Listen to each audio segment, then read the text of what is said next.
Good morning. Live हो गए हम लोग और आज टाइम पे लाइव हुए हैं। 10:30 पे हम लोग लाइव हो गए। कल हमारी क्लास नहीं हुई थी कुछ रीजंस की वजह से।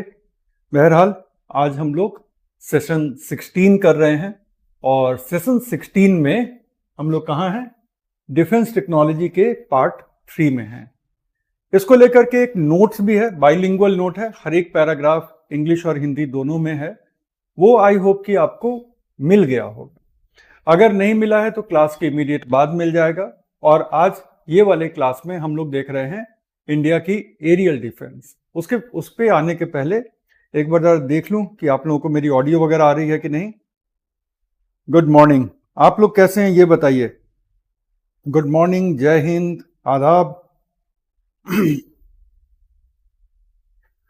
आई थिंक हाँ हाँ, मुझे लग रहा है कि ऑडियो अच्छी आ रही है, ऑल क्लियर है। अच्छा, कुछ लोग मस्त भी हैं, ठीक है। हाँ, तो मस्त रहिए, एनर्जेटिक रहिए। और आज की इस क्लास में हम लोग डिफेंस टेक्नोलॉजी के पार्ट 3 को देखने जा रहे हैं, ठीक है ना। तो अब उसके लिए तैयार हो जाइए। हमने एग्जैक्टली जहां पे पिछली क्लास को छोड़ा था वहीं से हमारी शुरुआत रहेगी। और थीम है इंडिया का एरियल डिफेंस। ये डिफेंस का लास्ट थीम है। नेवल एसेट्स को लेकर के अभी कोई भी ऐसा पिछले एक साल में अपडेट नहीं है जो कि आपके 2024 या 2025 के एग्जाम के लिए जरूरी होगा। लेकिन अगर कुछ भी जरूरी होता है, if there is anything necessary, तो वो मैं आगे जब करंट की कवरेज करूंगा प्रीलिम के पहले, तो उसमें मैं उसको इंक्लूड कर लूंगा। तो दैट वेज डिफेंस की ये है हमारी लास्ट क्लास। और इस लास्ट क्लास में हम लोग देख रहे हैं इंडिया का एरियल डिफेंस। एरियल डिफेंस का मतलब है कि वायु सेना के स्तर पर और या वायु में ट्रेवल करने वाले, एयर में ट्रेवल करने वाले हमारे पास डिफेंस को लेकर के क्या क्या उल्लेखनीय टेक्नोलॉजी है, उसको हमें डील करना है। और यहां पर हम लोग बात करेंगे इंडिया के बैलिस्टिक मिसाइल्स के बारे में। हम लोग बात थोड़ी करेंगे इंडिया के क्रूज मिसाइल के बारे में जो ब्रह्मोस है। और साथ ही साथ हम लोग बात करने जा रहे हैं इंडिया के मिसाइल डिफेंस के। और जब ये सारी बातें कर लेंगे उसके बाद हम लोग आएंगे इंडिया के लाइट कॉम्बैट एयरक्राफ्ट तेजस के बारे में। वो इसलिए जरूरी है लाइट कॉम्बैट एयरक्राफ्ट के बारे में जानना, हालांकि लाइट कॉम्बैट एयरक्राफ्ट अब बहुत नई टेक्नोलॉजी इंडिया के लिए भी नहीं है। काफी पहले हमने इस टेक्नोलॉजी को मैच्योर कर लिया। इंडियन एयरफोर्स में तेजस डिप्लॉय हो गया, सब कुछ है।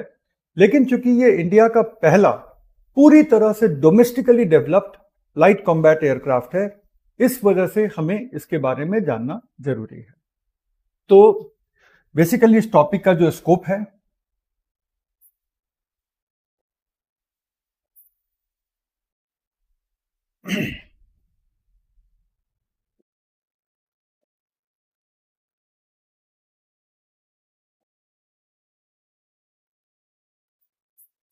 बेसिकली इस टॉपिक का जो स्कोप है, सबसे पहले है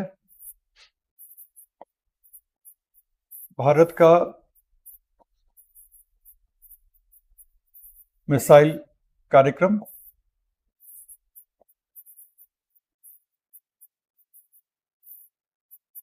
इंडियाज मिसाइल प्रोग्राम, ठीक है ना।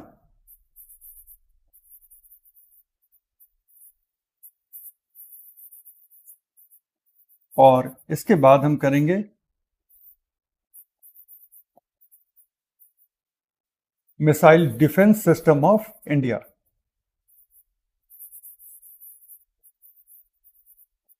ठीक है। मिसाइल डिफेंस सिस्टम से मतलब है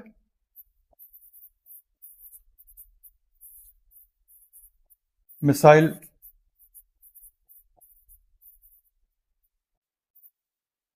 प्रतिरक्षण तंत्र जो हमारे देश का है, तो वो देखेंगे। और तीसरा लाइट कॉम्बैट एयरक्राफ्ट तेजस। तो ये है हमारे टॉपिक की मैपिंग, जिसको कि आज हम करने जा रहे हैं, ठीक है। ऑलरेडी इसके लिए अभी भी बहुत लोगों का गुड मॉर्निंग आ रहा है। गुड मॉर्निंग आप सब लोगों को। और मैं कल नहीं आ पाया, लेकिन आज क्लास में आकर के मैं भी मॉर्निंग को गुड ही महसूस कर रहा हूं। और मुझे लग रहा है कि अभी रेजोल्यूशन वगैरह का प्रॉब्लम अब थोड़ा सा हमारा रिजॉल्व हो गया होगा। रेजोल्यूशन का प्रॉब्लम अब उतना मेजर प्रॉब्लम नहीं है, क्योंकि आज हम देख पा रहे हैं कि आप सारे लोग रेजोल्यूशन को लेकर के कंफर्टेबल हैं, आई होप।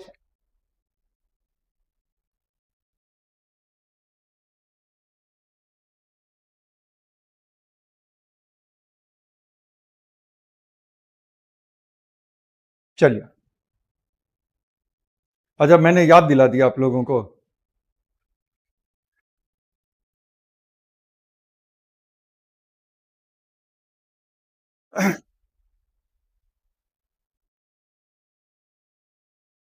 अच्छा चलो, आज की क्लास कर लो, फिर हम लोग क्लास के बाद बात करेंगे, ठीक है ना?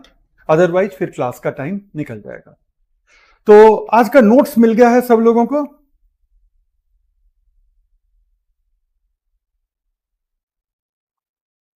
आज का नोट्स मिला है सब लोगों को?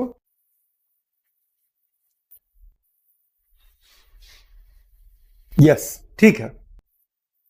तो जो नोट्स है पीडीएफ वो आप ही के लिए है, और अगर नोट्स पे एक नजर भी आप डालेंगे तो ये पता चल जाएगा कि इंडिया के मिसाइल के बारे में जितना कुछ यू नीड टू नो वो सब उस नोट्स में है। नोट्स का हर एक हिस्सा सिवा एक टेबल के, जो कि बड़ा ऑब्जेक्टिव टाइप का है, सिवा एक टेबल के नोट का हर एक हिस्सा इंग्लिश और हिंदी दोनों में अवेलेबल है।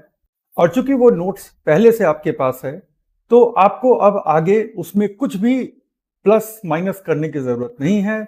आज की क्लास में लिखने की जरूरत ना के बराबर है। अगर कोई जरूरत होगी तो मैं वो भी कवर कर लूंगा, लेकिन जहां तक हम समझ रहे हैं कि आज की क्लास में लिखने की जरूरत बहुत कम होने वाली है, ठीक है ना? तो let us now start. Yes sir, 33 pages का है। 33 पेजेस का क्यों है? उसका भी रीजन है, क्योंकि एक ही नोट्स इंग्लिश और हिंदी दोनों में है, तो इसलिए है। तो सीधा सीधा आधा हो जाता है। प्लस क्या है कि एक बहुत बड़ा टेबल है। उस टेबल में आज की डेट में 31 अक्टूबर 2023 को इंडिया के पास जितने मिसाइल हैं जो खुद हमने डेवलप किए, बैलिस्टिक और क्रूज, प्लस जो हमने इंपोर्टेड सिस्टम्स भी मिसाइल्स के लाए हैं, उन सब का उसमें कंपाइलेशन है। ये एक आपका कंपाइलेशन ऐसा रेफरेंस सोर्स है कि प्रीलिम के पहले एक बार गो थ्रू हो लेंगे तो कम से कम मिसाइल्स पे, इंडिया के मिसाइल्स पे कोई भी ऐसा क्वेश्चन आपसे नहीं पूछ लेगा जो आपके रेंज में नहीं होगा। जो अपडेट होगा वो लास्ट में, प्रीलिम के पहले अपडेटेड क्लासेस में हम उसको कर लेंगे कवर, ठीक है? तो अब शुरू करते हैं। सेम नोट्स को मैंने यहां पे लोड भी कर रखा है, राइट? अच्छा, एक मिनट रुक जाए।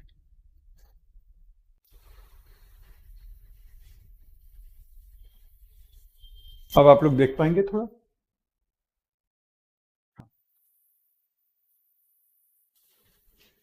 सो ये है हमारा कुछ बेसिक चीजें। अभी इनको पढ़ने की जरूरत नहीं है, हम इसको बस एक रेफरेंस के लिए यहां पर लगा दिया है मैंने, लेकिन अभी इसको पढ़ने की जरूरत नहीं है कि मैं आपको समझा रहा हूं और आप मेरे साथ पढ़ रहे हैं। That is just not needed.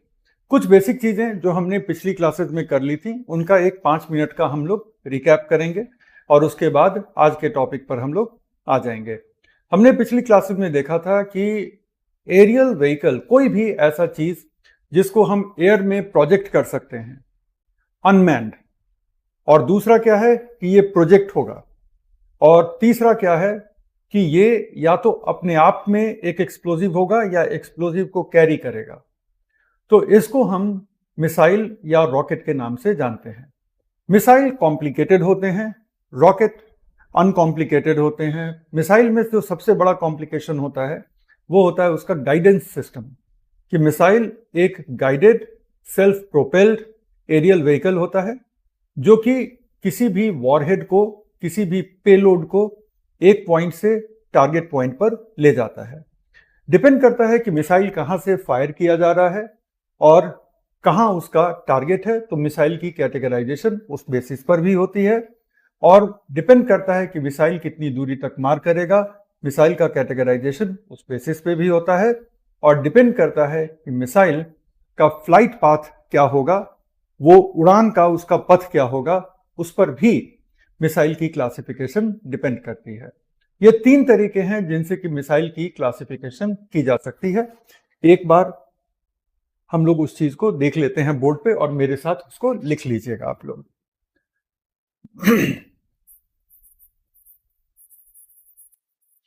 Missiles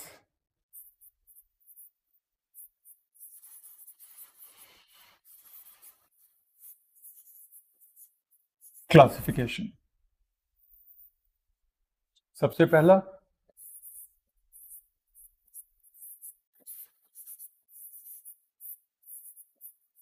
उड़ान पथ के आधार पर,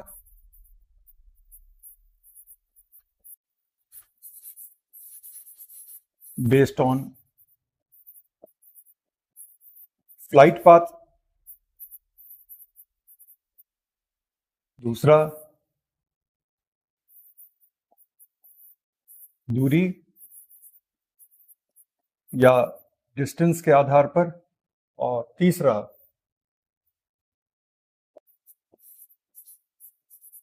लॉन्च एंड टारगेट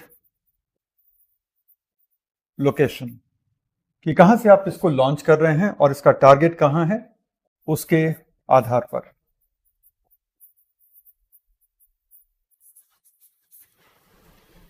इस आधार पर 3 होते हैं उड़ान पथ के आधार पर।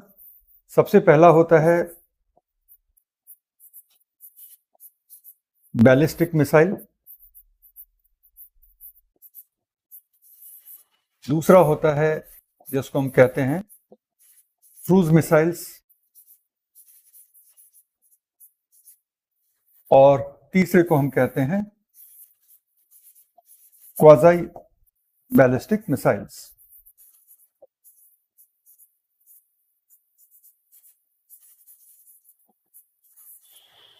दूरी के बेसिस पे हम देखते हैं short range,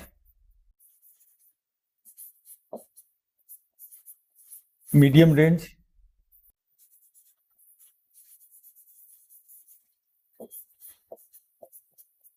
intermediate range,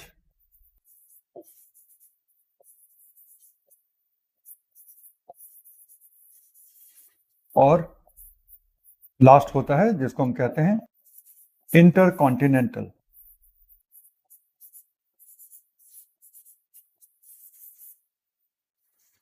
launch और लोकेशन के आधार पे सरफेस टू सरफेस, दूसरा सरफेस टू एयर, तीसरा एयर टू सरफेस, चौथा एयर टू एयर, पांचवा सी टू एयर, छठा सी टू सरफेस। आपको जान के बहुत खुशी होगी कि इंडिया के पास ये सारे ही श्रेणियों के मिसाइल्स हैं। कुछ हमने इंपोर्ट किया, बाकी सारे हमने डेवलप किए हैं इंडिया में। इंडिया का मिसाइल प्रोग्राम बड़ा ही एम्बिशियस था, और आप हैरत में पड़ जाएंगे ये सुन करके कि इंडिया का मिसाइल प्रोग्राम 1983 में लॉन्च हो गया था। 1982 में इसकी रूपरेखा बनी थी, और 1983 में इंडिया का integrated targeted ballistic guided ballistic missile programme launch हो गया था। और ये प्रोग्राम इतना ही नहीं, बल्कि औपचारिक रूप से ये प्रोग्राम अब हमारा क्लोज भी हो चुका है, क्योंकि हम इसके अंदर जितने भी टारगेट थे, उन सारे टारगेट्स को हमने अचीव कर लिया है, और आज की डेट में ये क्लोज हो चुका है। तो ये इतना मैच्योर प्रोग्राम था हमारा। ठीक है, तो पहले आप ये लिखिए,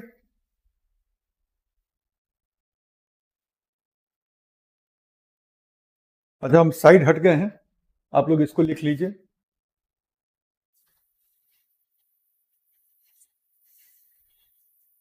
डन। ठीक है, इसके बाद हम लोग जाते हैं एक और प्रकार पे आ जाइए, जिसमें है पेलोड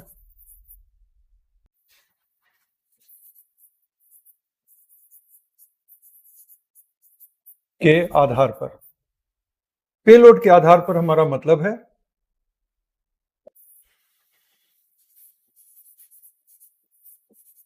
कि कन्वेंशनल, मतलब कि पेलोड जो होगा वो परंपरागत पेलोड होगा, और दूसरा जिसको हम कहते हैं nuclear capable missile. Nuclear capable missile का मतलब है कि ये परमाणु अस्त्र सक्षम है, मतलब कि परमाणु अस्त्रों को ये टारगेट तक ले जाने में सक्षम रहेगा। तो इस तरह से हम लोग चार ऐसे बेसिस हैं, चार ऐसे आधार हैं जिसके बेसिस पे हम लोग मिसाइल्स को क्लासिफाई करते हैं। यहां तक आई होप कि आपको एकदम से क्लियर है। और इसमें हमने ये वाली क्लासिफिकेशन पिछली क्लास में की थी कि उड़ान पथ के आधार पर, है ना।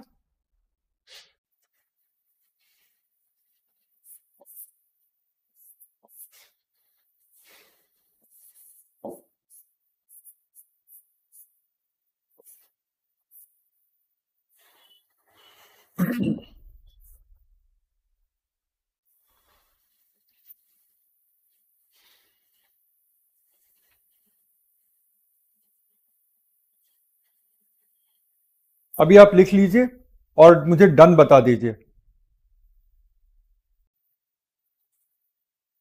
ये लिख करके आप लोग मुझे डन बता दीजिए। डन। ओके। अब तो नंबर 1 में हम देखते हैं बैलिस्टिक मिसाइल। ये पहला फेज है जिसको हम बूस्ट फेज कहते हैं। ये हमारा तीसरा फेज है जिसको हम कहते हैं स्ट्राइक फेज, जब ये टारगेट को हिट करता है। और जो दूसरा फेज है उसको हम कहते हैं मिड फेज।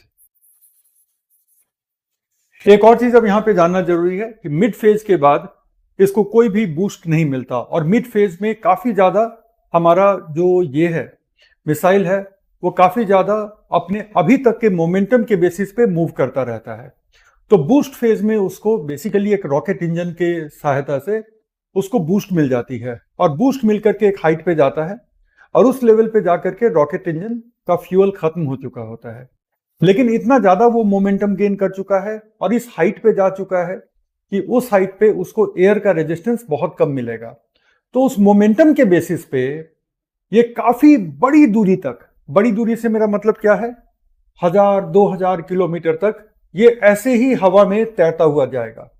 अब इसको कुछ भी बूस्ट करने की जरूरत नहीं है, और इस दौरान भी वो अपने कंट्रोल सेंटर से कंट्रोल होता रहेगा, और अगर उसके ऊपर कंप्यूटर कंट्रोल सिस्टम है तो उससे भी कंट्रोल होता रहेगा, सो दैट कि वो अपने टारगेट को हमेशा ही ध्यान में रखे। उतनी देर तक वो हवा में अपने अभी तक के मोमेंटम के बेसिस पर वो फ्लोट करता रहेगा, और उसके बाद वो री एंट्री करेगा।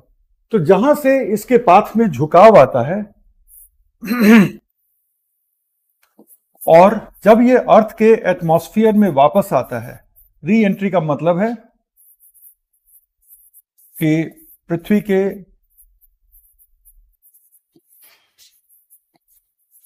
वायुमंडल में वापसी, return to the earth atmosphere. ठीक है, तो ये जो हमारा री एंट्री है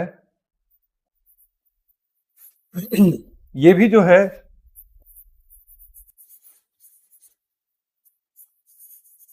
पावरलेस, मतलब कि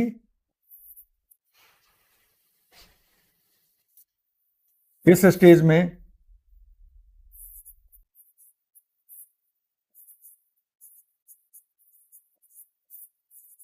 बल लगाने की कोई आवश्यकता नहीं है।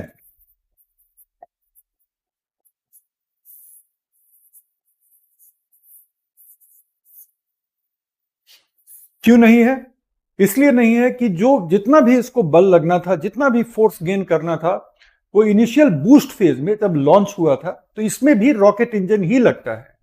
और यही रीजन था कि जब इंडिया ने रूस के साथ क्रायोजेनिक इंजन का समझौता किया था, तो उस समय रूस पर अमेरिका का दबाव था कि आप ये क्रायोजेनिक इंजन बेशक हम इंडिया को बेचें, लेकिन इंडिया से आप डिमांड करें कि ये क्रायोजेनिक इंजन कहाँ लगाए जा रहे हैं, आप इसकी वेरिफिकेशन करें कि ये क्रायोजेनिक इंजन सैटेलाइट को लॉन्च करने वाले व्हीकल में लगाए जा रहे हैं या ये क्रायोजेनिक इंजन का इस्तेमाल इंडिया अपने लंबे दूरी के मारक मिसाइल पर करेगा। ये चीज रशिया को बताया गया था। और दूसरी बात बताई गई थी रशिया को कि आप इंडिया को टेक्नोलॉजी की ट्रांसफर नहीं करेंगे। तो क्रायोजेनिक इंजन की जो टेक्नोलॉजी होती है या जो मॉडर्न रॉकेट इंजन की जो टेक्नोलॉजी होती है, उसको हम कहते हैं डुअल यूज टेक्नोलॉजी। कि एक तरफ उसका सिविलियन इस्तेमाल के लिए आप यूज कर सकते हैं, जैसे कि सैटेलाइट को लॉन्च करना, दूसरी तरफ उसको आप डिफेंस के लिए इस्तेमाल कर सकते हैं।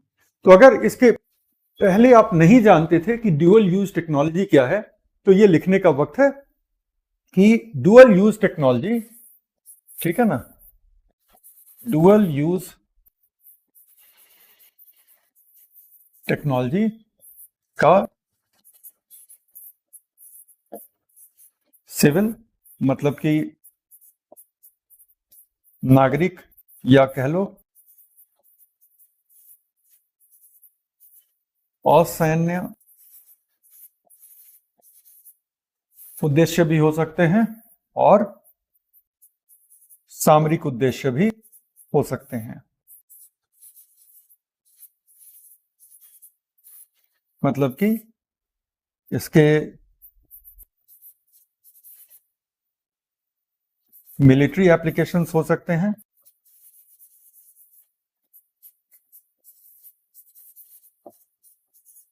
और क्या हो सकता है, इसके सिविलियन एप्लीकेशंस हो सकते हैं। एग्जाम्पल चाहिए वो भी देते हैं।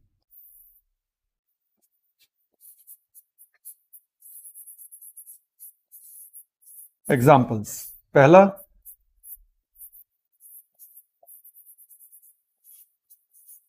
स्क्रैमजेट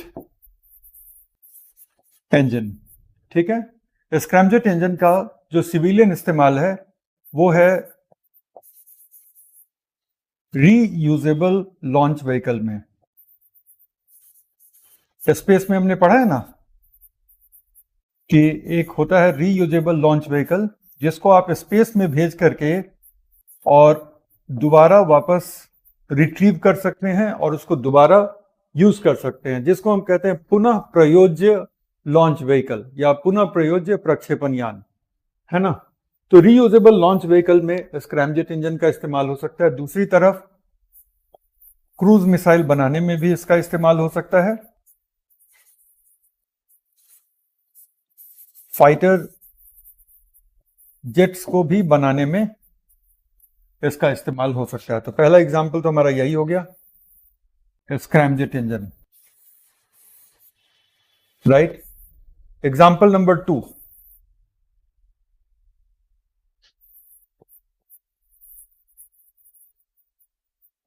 क्रायोजेनिक इंजन,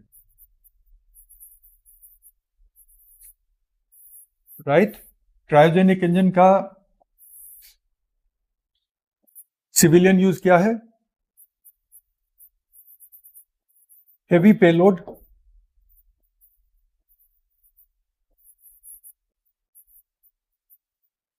अंतरिक्ष प्रक्षेपण यान।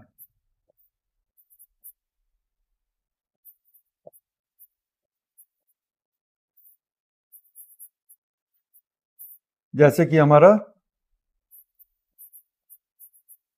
Launch vehicle mark 3, for that matter GSLV mark 2 भी एक कम ही कैपेसिटी के लेकिन क्रायोजेनिक इंजन से लैस है, वो भी, है ना। इसके बाद इसका यहां पे क्या यूज है, इंटरकॉन्टिनेंटल,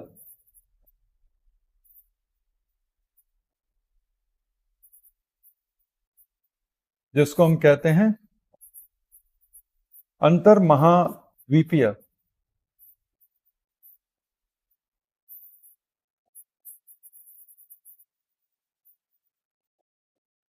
बैलिस्टिक मिसाइल्स। तो ये सब कुछ हमारे एग्जाम्पल हैं डुअल यूज टेक्नोलॉजी के। आप यकीन करेंगे कि सुपर कंप्यूटर्स को भी डुअल यूज टेक्नोलॉजी में गिना जाता है, क्योंकि डिफेंस की जितनी सिमुलेशन जिस बखूबी के साथ सुपर कंप्यूटर्स कर सकते हैं, आप नॉर्मल कंप्यूटर के साथ मतलब सपने में भी नहीं कर पाएंगे। मतलब वो सपने भी आपको नहीं आएंगे कि आप न्यूक्लियर टेस्ट का सिमुलेशन एक नॉर्मल लिनोवो के लैपटॉप पे कर लेंगे या एप्पल के लैपटॉप पे कर लेंगे, नहीं हो। ठीक है।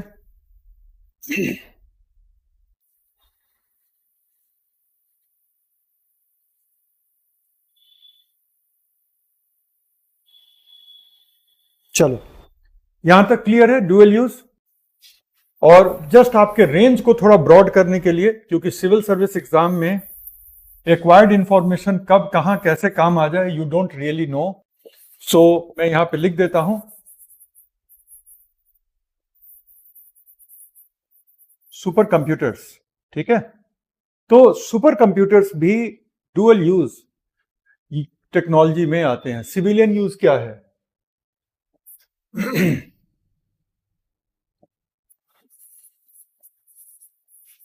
नई दवाओं की खोज,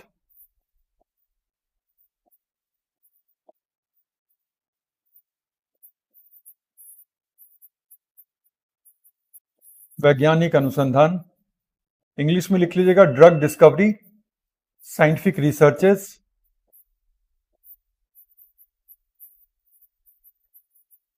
weather forecast,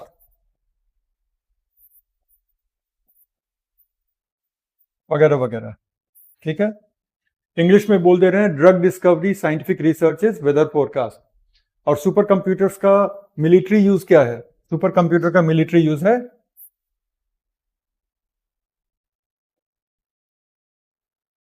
simulation of, simulation किस चीज की? Simulation of nuclear tests, right.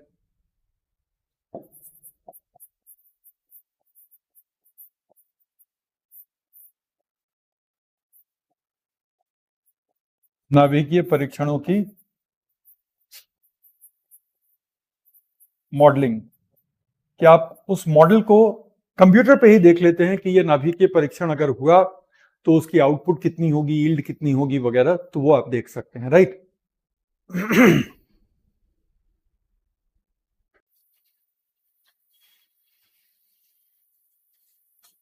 अच्छा, सुपर कंप्यूटर हम लोग इंफॉर्मेशन टेक्नोलॉजी एंड कंप्यूटर्स में देखेंगे। अभी उसके लिए परेशान मत हुइए, but they are extremely capable computers, बहुत बहुत कैपेबल कंप्यूटर्स में से हैं वो। राइट। चलिए, अब वापस आ जाइए। तो हमने क्या देखा? सबसे पहला देखा हमने cruise missile, sorry ballistic missile. ये हमारा फर्स्ट है, जो कि है बैलिस्टिक।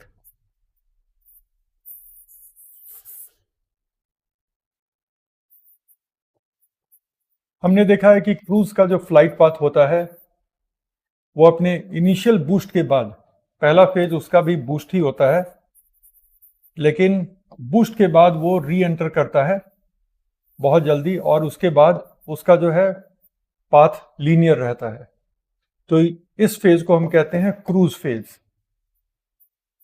और लास्ट फेज होता है जिसको हम कहते हैं स्ट्राइक फेज। लेकिन अब एक और है हमारे सामने, राइट। और ये हमने पिछली क्लास में किया था, तो इफ यू रिकॉल, तो ये सब हमने टच किया हुआ है, इसीलिए यहां पे अब बहुत ज्यादा हम एम्फेसिस नहीं दे रहे हैं, क्योंकि ये काफी कायदे से हमने किया था। अब तीसरा है जिसको हम कहते हैं क्वाज़ी बैलिस्टिक और अर्ध बैलिस्टिक। तो उसमें क्या होता है कि फर्स्ट और सेकेंड फेज बिल्कुल बैलिस्टिक वाला होगा, यहां तक कि तीसरा री एंट्री फेज भी बैलिस्टिक वाला होता है।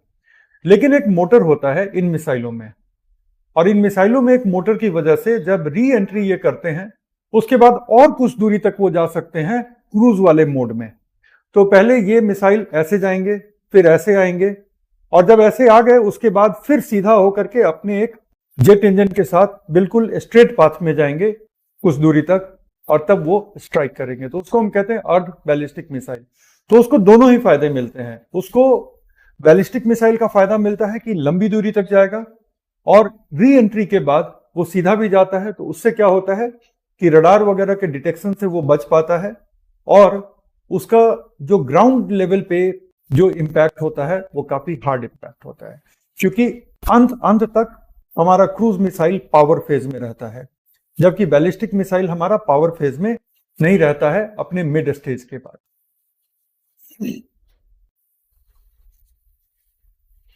तो अब हम लोग आ गए यहां पे तीसरे पे।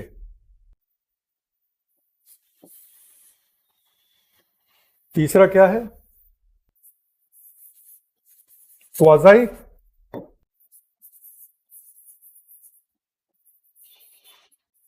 Ballistic missiles. हिंदी में क्या कहेंगे? अर्ध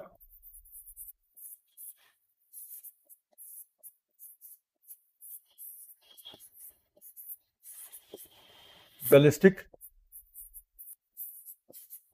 मिसाइल। इसमें क्या होता है?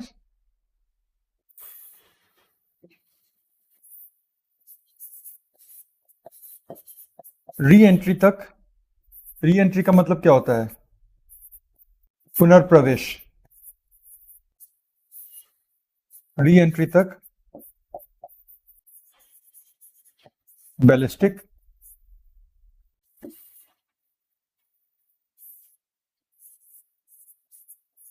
उसके बाद क्रूज, तब जाकर स्ट्राइक होता है। एक इसका फोटो भी बना लेते हैं। तो ये मिसाइल ऐसे लॉन्च होगा। तो ये पहला फेज हो गया, बूस्ट। दूसरा फेज हो गया मिड स्टेज, मिड जर्नी। उसके बाद यहां पे होती है री एंट्री।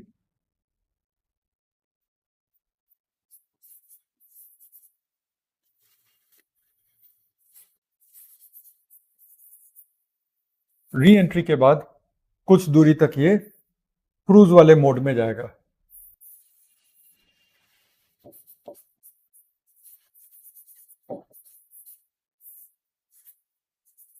फिर ये टारगेट को स्ट्राइक करेगा। तो ये होता है क्वाज़ाई बैलिस्टिक। तो क्वाज़ाई बैलिस्टिक को दोनों ही फायदे मिलते हैं।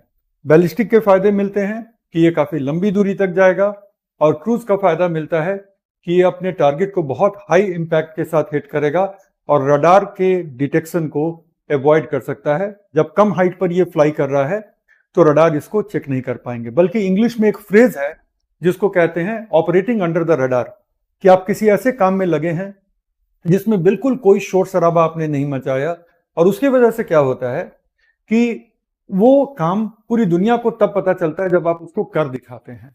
तो उसको कहते हैं फ्लाइंग अंडर द रेडार। तो ये जो हमारा क्रूज मिसाइल है वो literally flying under the radar ही कर रहा है और कुछ नहीं कर रहा। ठीक है, तो इसको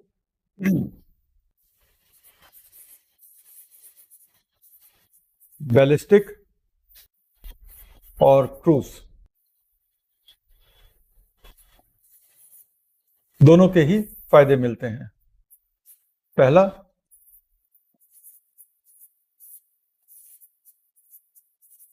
रडार के द्वारा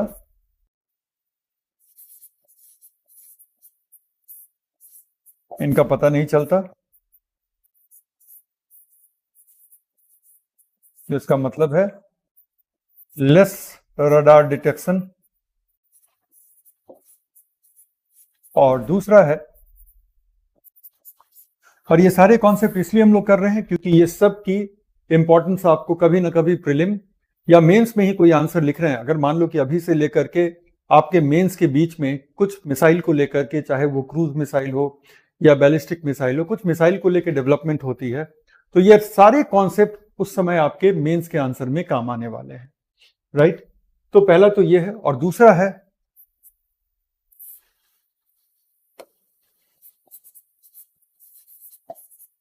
हाई इंपैक्ट स्ट्राइक,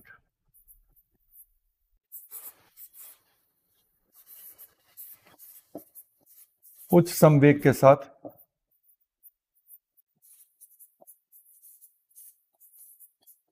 मार करते हैं, ठीक है। और बैलिस्टिक से क्या होगा?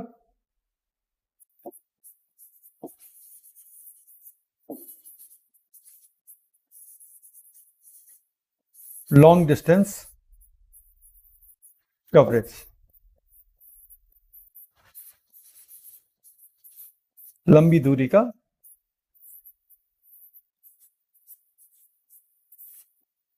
कवरेज करते हैं ये, ठीक है।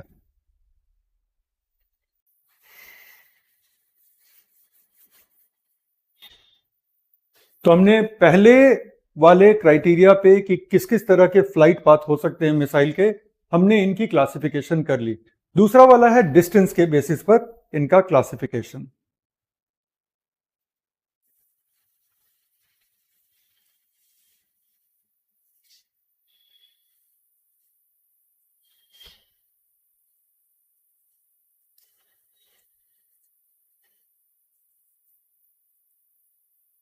उत्सव कह रहे हैं पाकिस्तान में कौन सा मिसाइल गिरा था?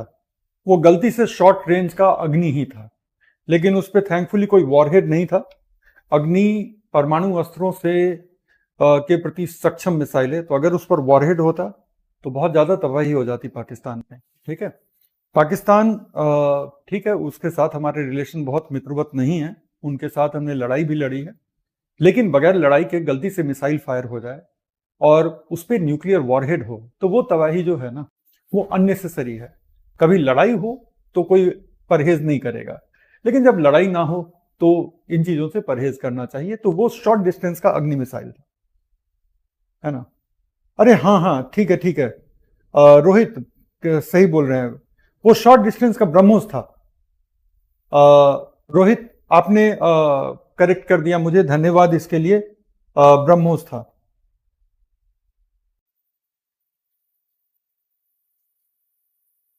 शिवम विश्वकर्मा कह रहे हैं समझ नहीं आ रहा है। शिवम, या तो तुमने मेरी पिछली क्लासेस की नहीं है या मन से नहीं की हैं, दोनों में से कोई एक चीज है, ठीक है। निशा कुमारी, निशा कुमारी पहले की क्लासेस आपने की हैं और मन से की हैं। अभिषेक कह रहे हैं कुछ भी समझ में नहीं आ रहा, सब फैक्ट लग रहा है। दो बातें हैं अभिषेक, आपसे भी वही कि क्या पिछली क्लासेस की हैं आपने, मन से की हैं, चीजों को समझ करके जब समझा रहे थे, तो पहली बात। और दूसरी बात अभिषेक, अगर फैक्ट ही लग रहा है तो याद कर लीजिए अगर इस परीक्षा में अपीयर होना है तो, ठीक है। मंटून कह रहे हैं सर आप अच्छा पढ़ा रहे हैं, ओके। अरे वो छोड़ो ना, हम अच्छा पढ़ा रहे हैं नहीं पढ़ा रहे हैं वो मुझे पता है, 20 साल से यही कर रहे हैं। बच्चे नए आते हैं और बच्चे फिर से नए आते हैं, तो इसलिए मुझे नहीं पता कि मतलब आप में से कितने लोग रेगुलरली क्लास देख रहे हैं, लेकिन इतना पता है कि अगर आप रेगुलरली क्लास देखिएगा और जीरो से शुरू कर रहे हैं तो भी ये सब्जेक्ट आपको समझ में आएगा। मिस कर दोगे तो चाहे जितने भी ज्ञानी होंगे कनेक्ट नहीं होगा। तो सारी क्लासेस कर लो लाइव, तो हर कड़ी एक दूसरे से जुड़ती है, राइट। चलो, अरे जूम क्या करना है, ये तो हो गया, अब इससे बड़ा क्या जूम होगा। अब चलो, ये यहां पे हमारा हो गया पहला, उड़ान पथ के आधार पर। उसके बाद दूसरा है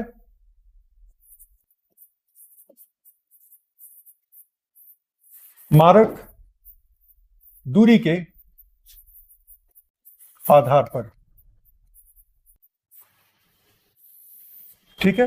मारक दूरी के आधार पर सबसे पहले है शॉर्ट रेंज, दूसरा है मीडियम रेंज, तीसरा है इंटरमीडिएट रेंज,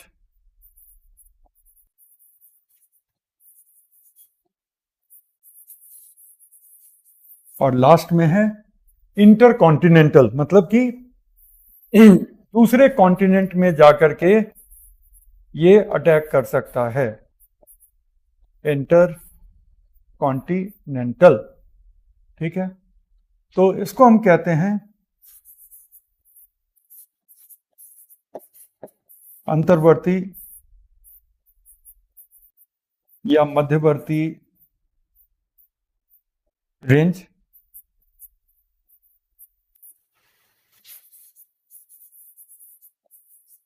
ये है मध्यम रेंज। ये इनको सामान्यतः हम छोटी दूरी की मिसाइल कहते हैं, शॉर्ट रेंज। और ये है अंतर महाद्वीपीय, इंटर कॉन्टिनेंटल।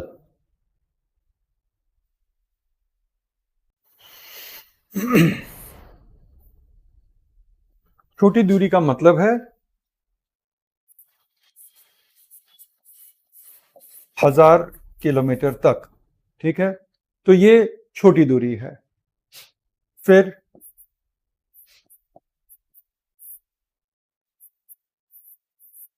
1000 प्लस से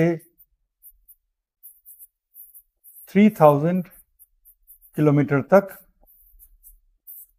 रहेगा हमारा मीडियम रेंज। उसके बाद आता है इंटरमीडिएट रेंज, मध्यमवर्ती रेंज, ठीक है, जो कि है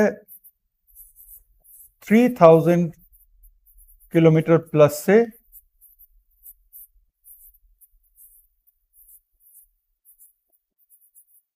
5500 किलोमीटर तक, राइट। तो इसको हम कहते हैं अंतर्वर्ती रेंज। तो इंडिया ऑलरेडी अंतर्वर्ती रेंज में अग्नि 5 मिसाइल के साथ पहुंच चुका है, और उसका इंडिया को यह फायदा मिला है कि पूरा का पूरा चाइना आज इंडिया के मिसाइल के रेंज के कवरेज में है। हालांकि ये नहीं है, इसका दूसरा पार्ट भी सही है कि पूरा का पूरा इंडिया बहुत पहले से चाइना के मिसाइल्स के कवरेज में है। लेकिन ठीक है, हमारे पास वो काउंटर बैलेंस नहीं था, आज हमारे पास वो काउंटर बैलेंस क्रिएट हो गया है। और उसके बाद आता है लॉन्ग रेंज, जिसको हम कहते हैं इंटर कॉन्टिनेंटल बैलिस्टिक मिसाइल, जो 5500 किलोमीटर से अधिक होते हैं, ठीक है। तो अंतर महाद्वीपीय जो है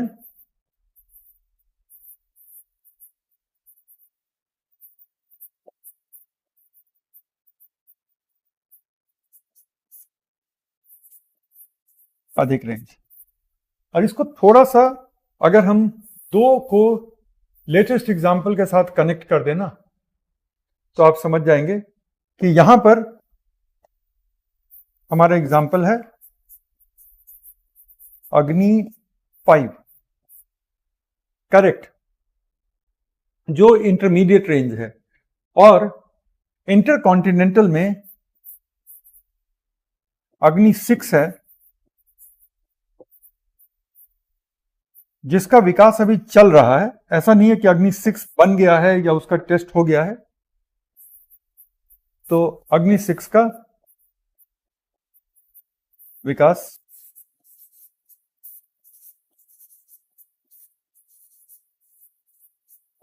चल रहा है, ठीक है। और ये दोनों तो बहुत सारे हैं हमारे पास, शॉर्ट रेंज की कोई दिक्कत नहीं है और मीडियम रेंज की भी कोई दिक्कत नहीं है हमारे कंट्री में।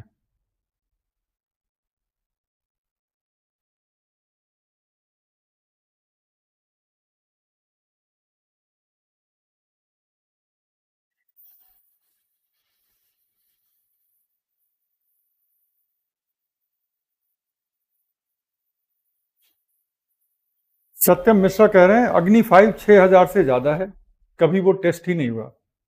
अब मैं टेस्ट की बात बता दूंगा तो दुखी हो जाओगे, ठीक है। तो अग्नि 5 अपने टेस्ट में जो है वो मैक्सिमम जो गया है वो गया है 3900 किलोमीटर तक मैक्सिमम।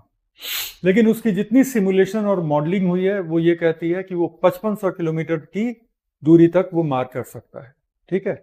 6000 किलोमीटर अग्नि 5 के लिए एग्जैजरेशन है।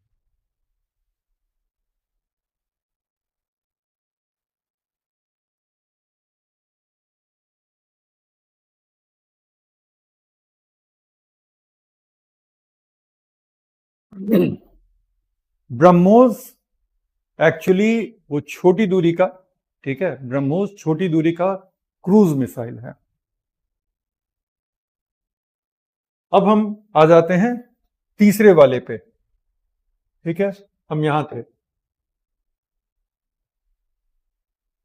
ठीक है, तो उड़ान पथ पे हो गया, डिस्टेंस पे हो गया। अब लॉन्च और टारगेट लोकेशन पे, तो इसके लिए अभी हम एक टेबल देखने जा रहे हैं। लॉन्च और टारगेट लोकेशन का एक हम यहां पे टेबल करेंगे तो वो क्लियर हो जाएगा। और चौथा है पेलोड के आधार पर। तो अगला वाला जो है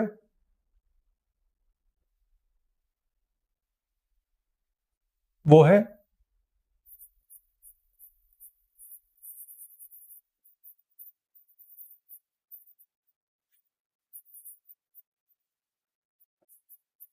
पेलोड के आधार पर।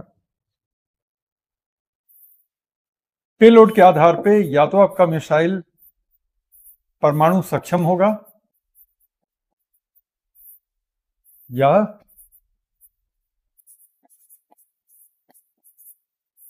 परंपरागत पेलोड ही ले जा सकेगा। अगर परंपरागत की बात करें तो ब्रह्मोस है जो परंपरागत पेलोड ले जाने के लिए सक्षम है। ठीक है, इसी तरह से अगर हम बैलिस्टिक में देखें तो आकाश है जो परंपरागत पेलोड को ले जाने में काफी सक्षम है। परमाणु सक्षम की जो हमारी सबसे बड़ी फैमिली है वो है अग्नि। ठीक है, अग्नि मिसाइल के सारे मिसाइल, हालांकि सब पे हमने परमाणु वॉरहेड नहीं लगाया है, लेकिन सारे के सारे मिसाइल ऐसे हैं जो कि न्यूक्लियर कैपेबल हैं। यहां तक कि अग्नि 1 जिसका डेवलपमेंट परमाणु सक्षम मिसाइल के रूप में नहीं किया गया था, आज की डेट में अग्नि 1 भी परमाणु सक्षम है। और इंडिया के वेस्टर्न बॉर्डर पे बड़े सारे अग्नि 1 डिप्लॉयड हैं जो पाकिस्तान का बहुत बेहतरीन कवरेज देते हैं। डिफेंस पर्पसेस के लिए इंडिया को ये करना पड़ता है, ऐसा नहीं है कि पाकिस्तान ऐसा नहीं कर रहा है। अब पाकिस्तानी सैटेलाइट के डेटा को देखें या इंडियन स्पाई सैटेलाइट्स के डेटा को देखें तो आपको पता चल जाएगा कि पाकिस्तान ने भी इंडियन बॉर्डर पे कितनी मिसाइल्स की डिप्लॉयमेंट कर रखी है, इंडियन बॉर्डर्स के पास उनके कितने सारे एयरफोर्स के बेस हैं। और बेसिस को पास में रखना इसलिए जरूरी होता है क्योंकि आपके एयरक्राफ्ट इजीली बिना समय बिताए इंडियन टेरिटरी में आ सकें और ज्यादा रीफ्यूलिंग की जरूरत ना हो। इसी तरह से हमारे भी जो एयरफोर्स के बहुत सारे बेसेस हैं वो अलोंग द चाइना बॉर्डर हैं, अलोंग द पाकिस्तान बॉर्डर हैं, कि हमें कभी भी उनकी टेरिटरी में जाना हो तो उनकी टेरिटरी में एंटर करने के पहले बहुत लंबी दूरी ना तय करनी हो, क्योंकि हर लंबी दूरी के लिए आप अपने फ्यूल को बर्न कर रहे हैं और उनकी टेरिटरी में आप कितना डीप जा पाएंगे उसकी पॉसिबिलिटी को आप कम कर रहे हैं। तो उस पॉसिबिलिटी को बनाए रखने के लिए बहुत जरूरी होता है कि हम फ्यूल को बचाएं और उनकी टेरिटरी में डीप जाने की क्षमता रखें, और डीप ही नहीं बल्कि जल्दी जाने की क्षमता रखें। इसीलिए बहुत सारे मिसाइल के डिप्लॉयमेंट, बहुत सारे एयरफोर्स के बेसेस, ये सब बॉर्डर एरियाज में होते हैं। एक और जो गौरतलब चीज है यहाँ पे वो भी समझना जरूरी है कि आज की डेट में बहुत सारे मॉडर्न मिसाइल्स और मिसाइल लॉन्च सिस्टम्स ये दोनों ही मोबाइल लॉन्च सिस्टम फ्रेंडली हो गए हैं। मोबाइल लॉन्च सिस्टम फ्रेंडली मतलब कि वो ट्रक पर डिप्लॉयड रहते हैं मिसाइल, और बहुत बड़े कंटेनर वाला जो ट्रक होता है ना, वैसे कंटेनर वाले ट्रक में 3-4 मिसाइल को आप रख करके और उसको आप मूव कर सकते हैं एक पॉइंट से दूसरी पॉइंट। और जब भी उनको लॉन्च करने की जरूरत होगी तो कंटेनर के अंदर ही एक हाइड्रोलिक प्लेटफॉर्म होता है, तो कंटेनर खुलेगा और हाइड्रोलिक प्लेटफॉर्म यूं निकलेगा और वहां से आप उस मिसाइल को फायर कर सकते हैं। सॉरी। तो इस तरह से अगर आप देखिए तो आज की डेट में मिसाइल जरूरी नहीं है कि सिर्फ ग्राउंड स्टेशन पे डिप्लॉयड हो। मिसाइल आपके मोबाइल लॉन्च फैसिलिटी से भी, और मोबाइल लॉन्च फैसिलिटी से आप ये कभी मत समझिएगा कि कोई मोबाइल ऐप है जिससे कि मिसाइल लॉन्च हो जाता होगा। मोबाइल का मतलब है कि ये मूव कर रहा है। तो बड़े बड़े ट्रक जिसमें कंटेनर होते हैं और कंटेनर के साथ कई सारे मिसाइल्स होते हैं और लॉन्च फैसिलिटी, लॉन्च प्लेटफॉर्म होता है। तो उससे क्या होता है कि एनिमी के जो स्पाई सैटेलाइट होते हैं वो आपको डिटेक्ट नहीं कर पाएंगे, क्योंकि ट्रक का कंटेनर बंद है, ट्रक मूव कर रही है। देख के ऐसा लगेगा कि ये किसी कोई माल जा रहा है एक जगह से दूसरी जगह, या मान लो कि ज्यादा से ज्यादा ये लगेगा कि इंडियन आर्मी का सामान जा रहा है बेस तक, लेकिन उसमें मिसाइल जा सकता है और वहां से मिसाइल्स लॉन्च भी किए जा सकते हैं। इसराइल का जो आयरन डोम है, जो कि उनका मिसाइल डिफेंस सिस्टम है, तो आयरन डोम का एक वेरिएंट है जिसको हम कहते हैं आयरन डोम आई। और आयरन डोम आई जो है वो भी मोबाइल प्लेटफॉर्म से आपको मिसाइल का एक शील्ड देता है, मिसाइल का एक प्रोटेक्शन क्रिएट करता है। तो ये सारी मिसाइल टेक्नोलॉजी में नई नई चीजें आ रही हैं, और जिससे कि हर कंट्री की कैपेबिलिटी बढ़ रही है। और हमेशा रियलिस्टिकली ये चीज ध्यान में रखिएगा कि जो टेक्नोलॉजिकल एडवांसमेंट्स इंडिया कर रहा है वो कम से कम मिसाइल के फील्ड में सिर्फ इंडिया के पास नहीं है। तो डू नॉट थिंक कि इस तरह की टेक्नोलॉजी सिर्फ इंडिया के पास है और किसी और के पास नहीं है। चाइना के पास तो डेफिनेटली है, और चाइना के हेल्प से पाकिस्तान के पास भी काफी एडवांस्ड मिसाइल टेक्नोलॉजी मौजूद है आज की डेट में।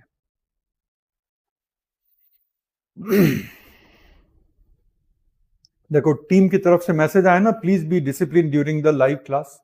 ये मतलब आपको थोड़ा मतलब ये भी सोचना चाहिए, थोड़ी सी शर्म भी आनी चाहिए, शर्म, कि आपको ये बताने की जरूरत पड़ रही, बताने की जरूरत ये पड़नी नहीं चाहिए थी टीम को।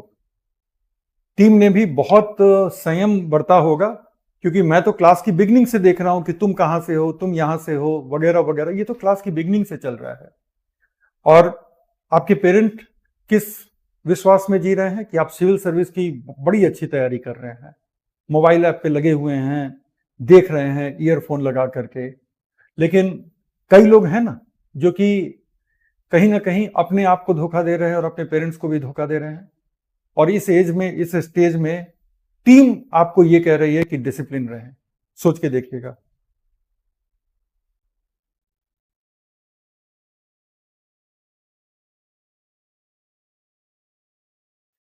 केजीएस टीम से कह के चैट को बंद करवा दीजिए, फिर अच्छे बच्चे सवाल कहां पूछेंगे, है ना। इस वजह से चैट है कि जो सीरियस बच्चे हैं उनके जो सवाल होंगे, उनके जो डाउट होंगे, उनको एड्रेस करने का, उनको मुझ तक पहुंचाने का एक रास्ता तो होना चाहिए।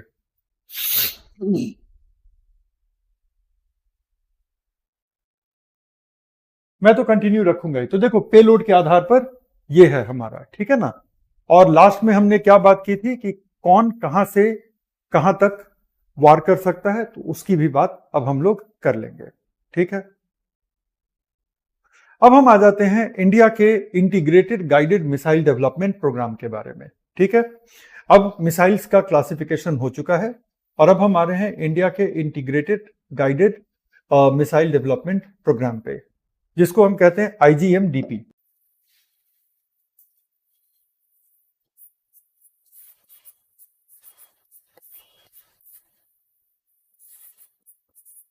भारत का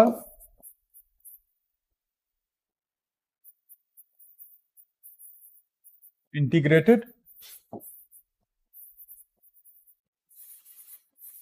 गाइडेड मिसाइल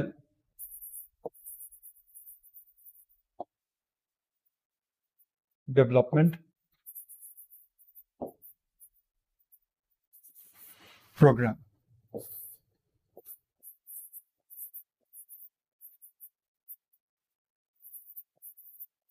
1983 में शुरू हुआ,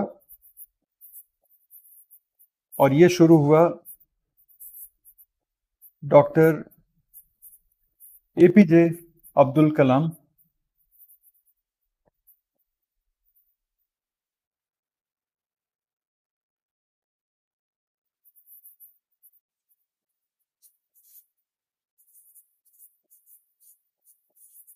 के लीडरशिप में।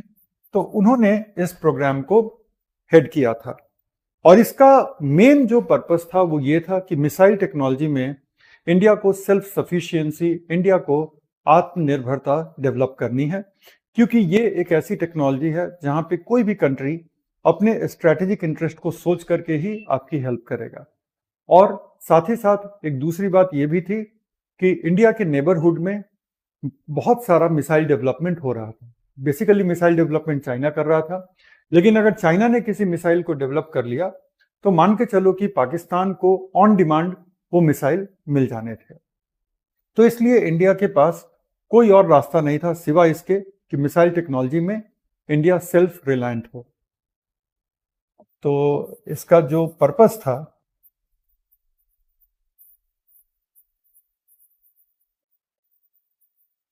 वो था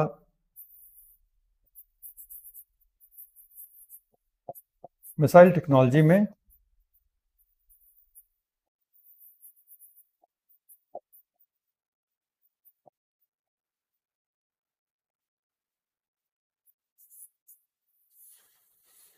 आत्मनिर्भरता।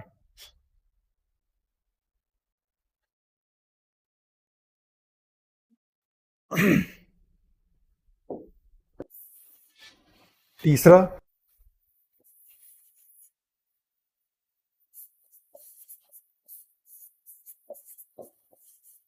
ये एक सफल प्रोजेक्ट रहा।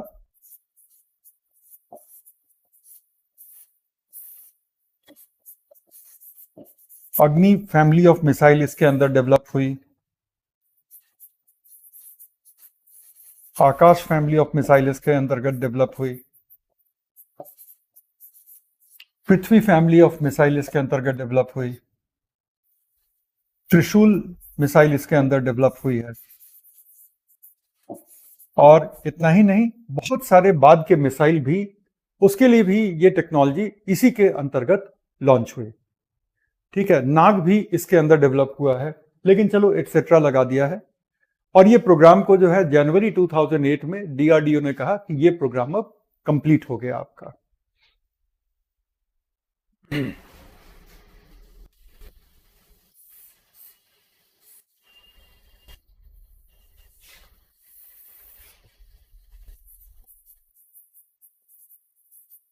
समापन, कंप्लीशन कब होता है? कंप्लीशन होता है इसका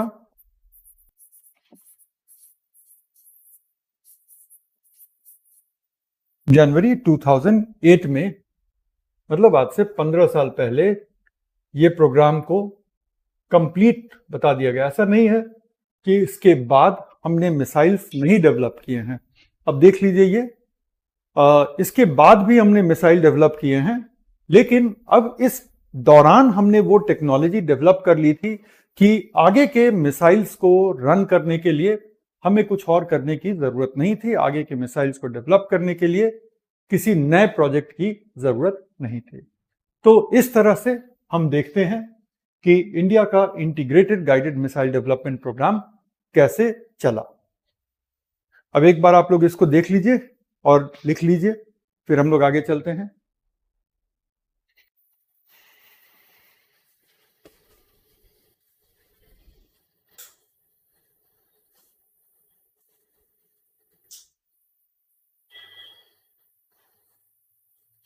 डन, चल।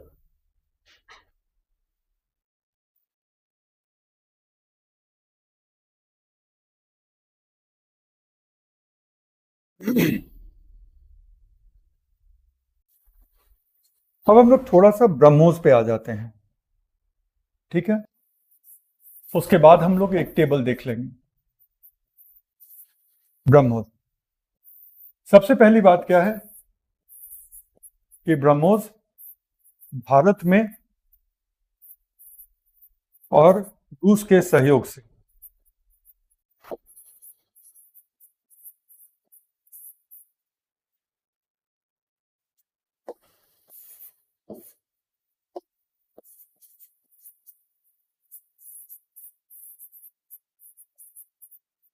विकसित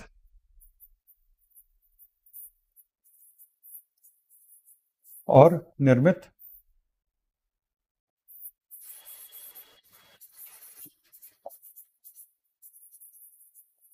क्रूज मिसाइल है।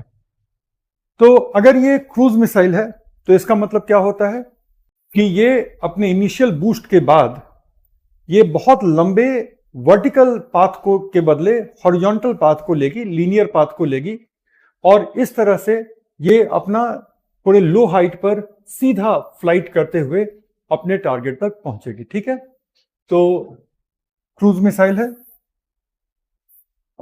तो बूस्ट के बाद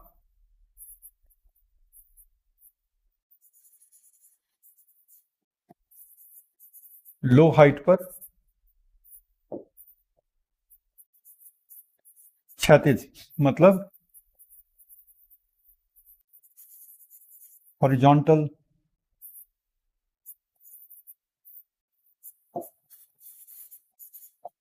हॉरिजॉन्टल पाथ। ठीक है, और इसके फायदे हमने देख लिए हैं कि दो फायदे हैं।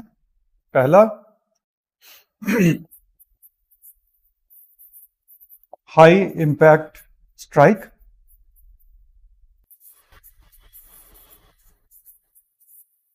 एंड दूसरा लो रडार सिग्नेचर। लो रडार सिग्नेचर जो है ना, ये एक कह लो कि इस इंडस्ट्री का, डिफेंस इंडस्ट्री का एक टर्म है जिसको हम लो रडार सिग्नेचर कहते हैं। लो रडार सिग्नेचर से हमारा मतलब है कि ये एक ऐसा मिसाइल है जिसको रडार डिटेक्ट करने में मुश्किल, रडार को डिटेक्ट करने में मुश्किल होगी, रडार धोखा खा जाएगा या रडार इसको देख ही नहीं पाएगा। तो that is called low radar signature. बहुत सारे इस तरह के ये भी होते हैं, लो रडार सिग्नेचर वाले एयरक्राफ्ट भी होते हैं।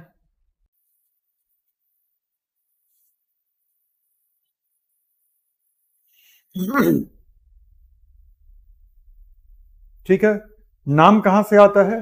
तो नाम आता है आपका ब्रह्मपुत्र और रशियन जो नदी है मॉस्को, तो वहां से मिलके ये नाम आता है ब्रह्मोस। ठीक है, ये आप में से ज्यादातर लोगों को पता होगा, नहीं पता था तो ब्रह्मोस जो है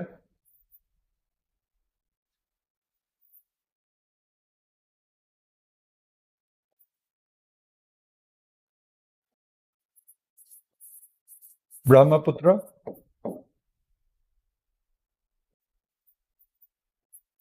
प्लस मॉस्को,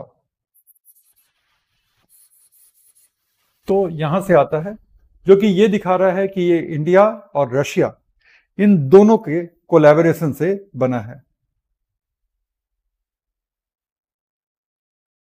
आज की डेट में इसकी खासियत ये है हमारे ब्रह्मोस की, कि सबसे पहली खासियत तो ये क्या है कि ये एक सुपरसोनिक क्रूज मिसाइल है, मतलब कि ध्वनि के वेग से तेज इसकी मूवमेंट है। ठीक है, तो पहली डेवलपमेंट तो ये है। दूसरी डेवलपमेंट ब्रह्मोस की ये है कि आज के डेट में ब्रह्मोस का तीनों वेरिएंट मौजूद है। इट मींस कि ब्रह्मोस को आप लैंड से लॉन्च कर सकते हैं, ब्रह्मोस को आप एयर से लॉन्च कर सकते हैं, और ब्रह्मोस को आप सी से भी लॉन्च कर सकते हैं।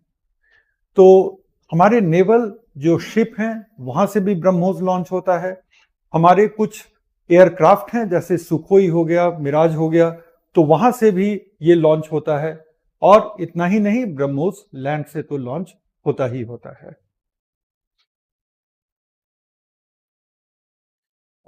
चलो ये आगे इसको बढ़ के चलते हैं, और ये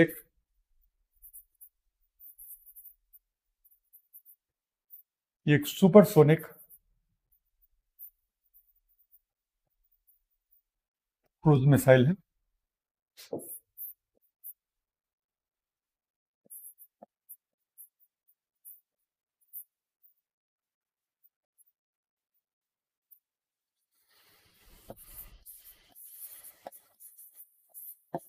परमाणु अस्त्र सक्षम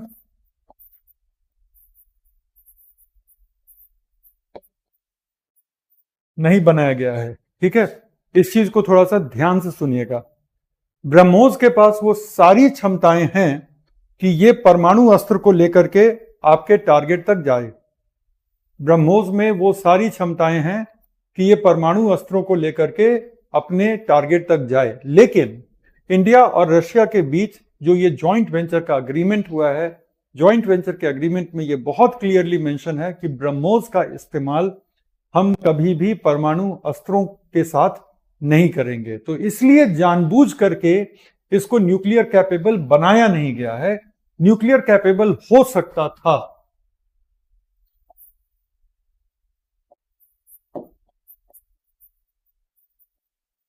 हो सकता था। ठीक है, मतलब इसमें पोटेंशियल है, but it is not developed as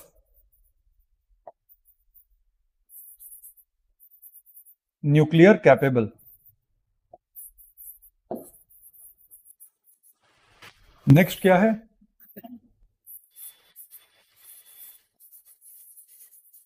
इसके 3 वर्जन्स हैं।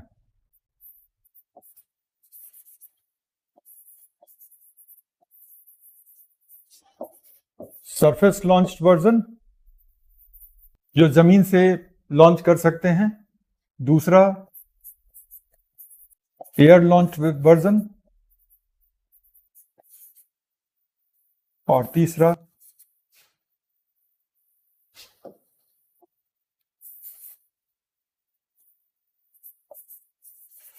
Naval version.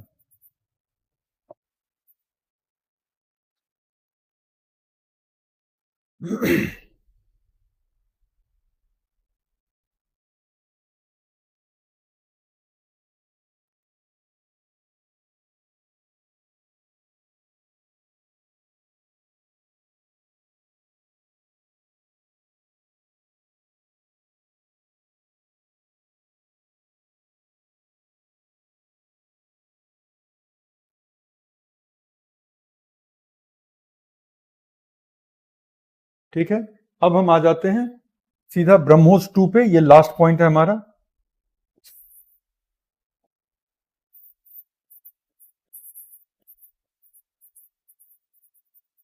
ब्रह्मोस 2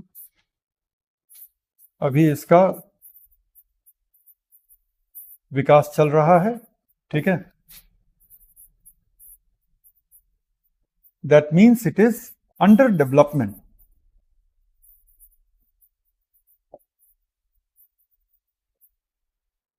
और सेकंड पॉइंट ये है ब्रह्मोस 2 का कि ब्रह्मोस 2 जो है ये एक हाइपरसोनिक मिसाइल होगा, मतलब कि 5 माक या अधिक।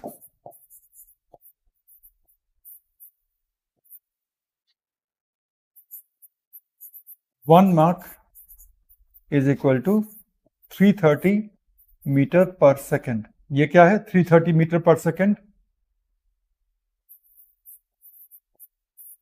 हवा में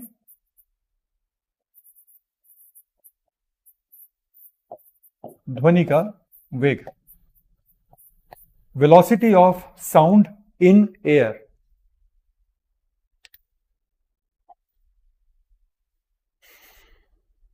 इससे ज्यादा ब्रह्मोस के बारे में हमें कुछ भी नहीं करना।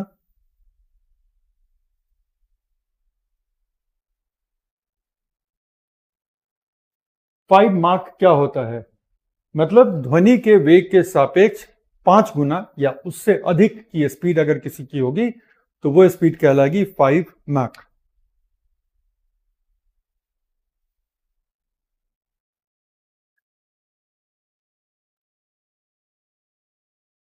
चलो, ये सब हो गया। अब हम लोग आते हैं वापस उस नोट्स पे। इसको सेव कर दूं थोड़ा। सेव।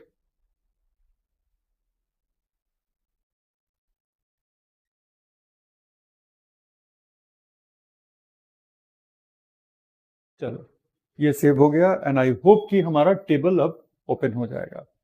करेक्ट। तो ये आज वाले नोट्स में ये टेबल है और ये टेबल का थीम है मिसाइल्स ऑफ इंडिया। ठीक है, और एक एक करके इसमें बहुत सारे मिसाइल हैं। बस पूरे नोट्स का यही वो पार्ट है जो कि हिंदी में ट्रांसलेटेड नहीं है, क्योंकि इसमें नाम है, मिसाइल का रेंज है, कितनी किलोग्राम ले जाएगा, और एक दो फीचर हैं जो कि आराम से किसी भी लैंग्वेज का बच्चा इसको समझ जाएगा। ठीक है, तो सबसे पहले है सरफेस टू सरफेस मिसाइल, जो लैंड से लॉन्च होगा, लैंड पे ही हिट करेगा।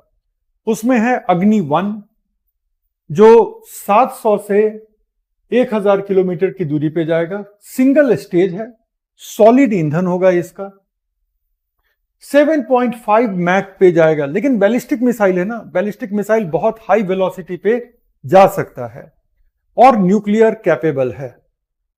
फिर पृथ्वी देखो, बहुत छोटी दूरी, ठीक है, बहुत छोटी दूरी, 40 किलोमीटर से 150 किलोमीटर, 1000 किलोग्राम का पेलोड ले जाएगा, सिंगल स्टेज है, लिक्विड फ्यूल्ड है।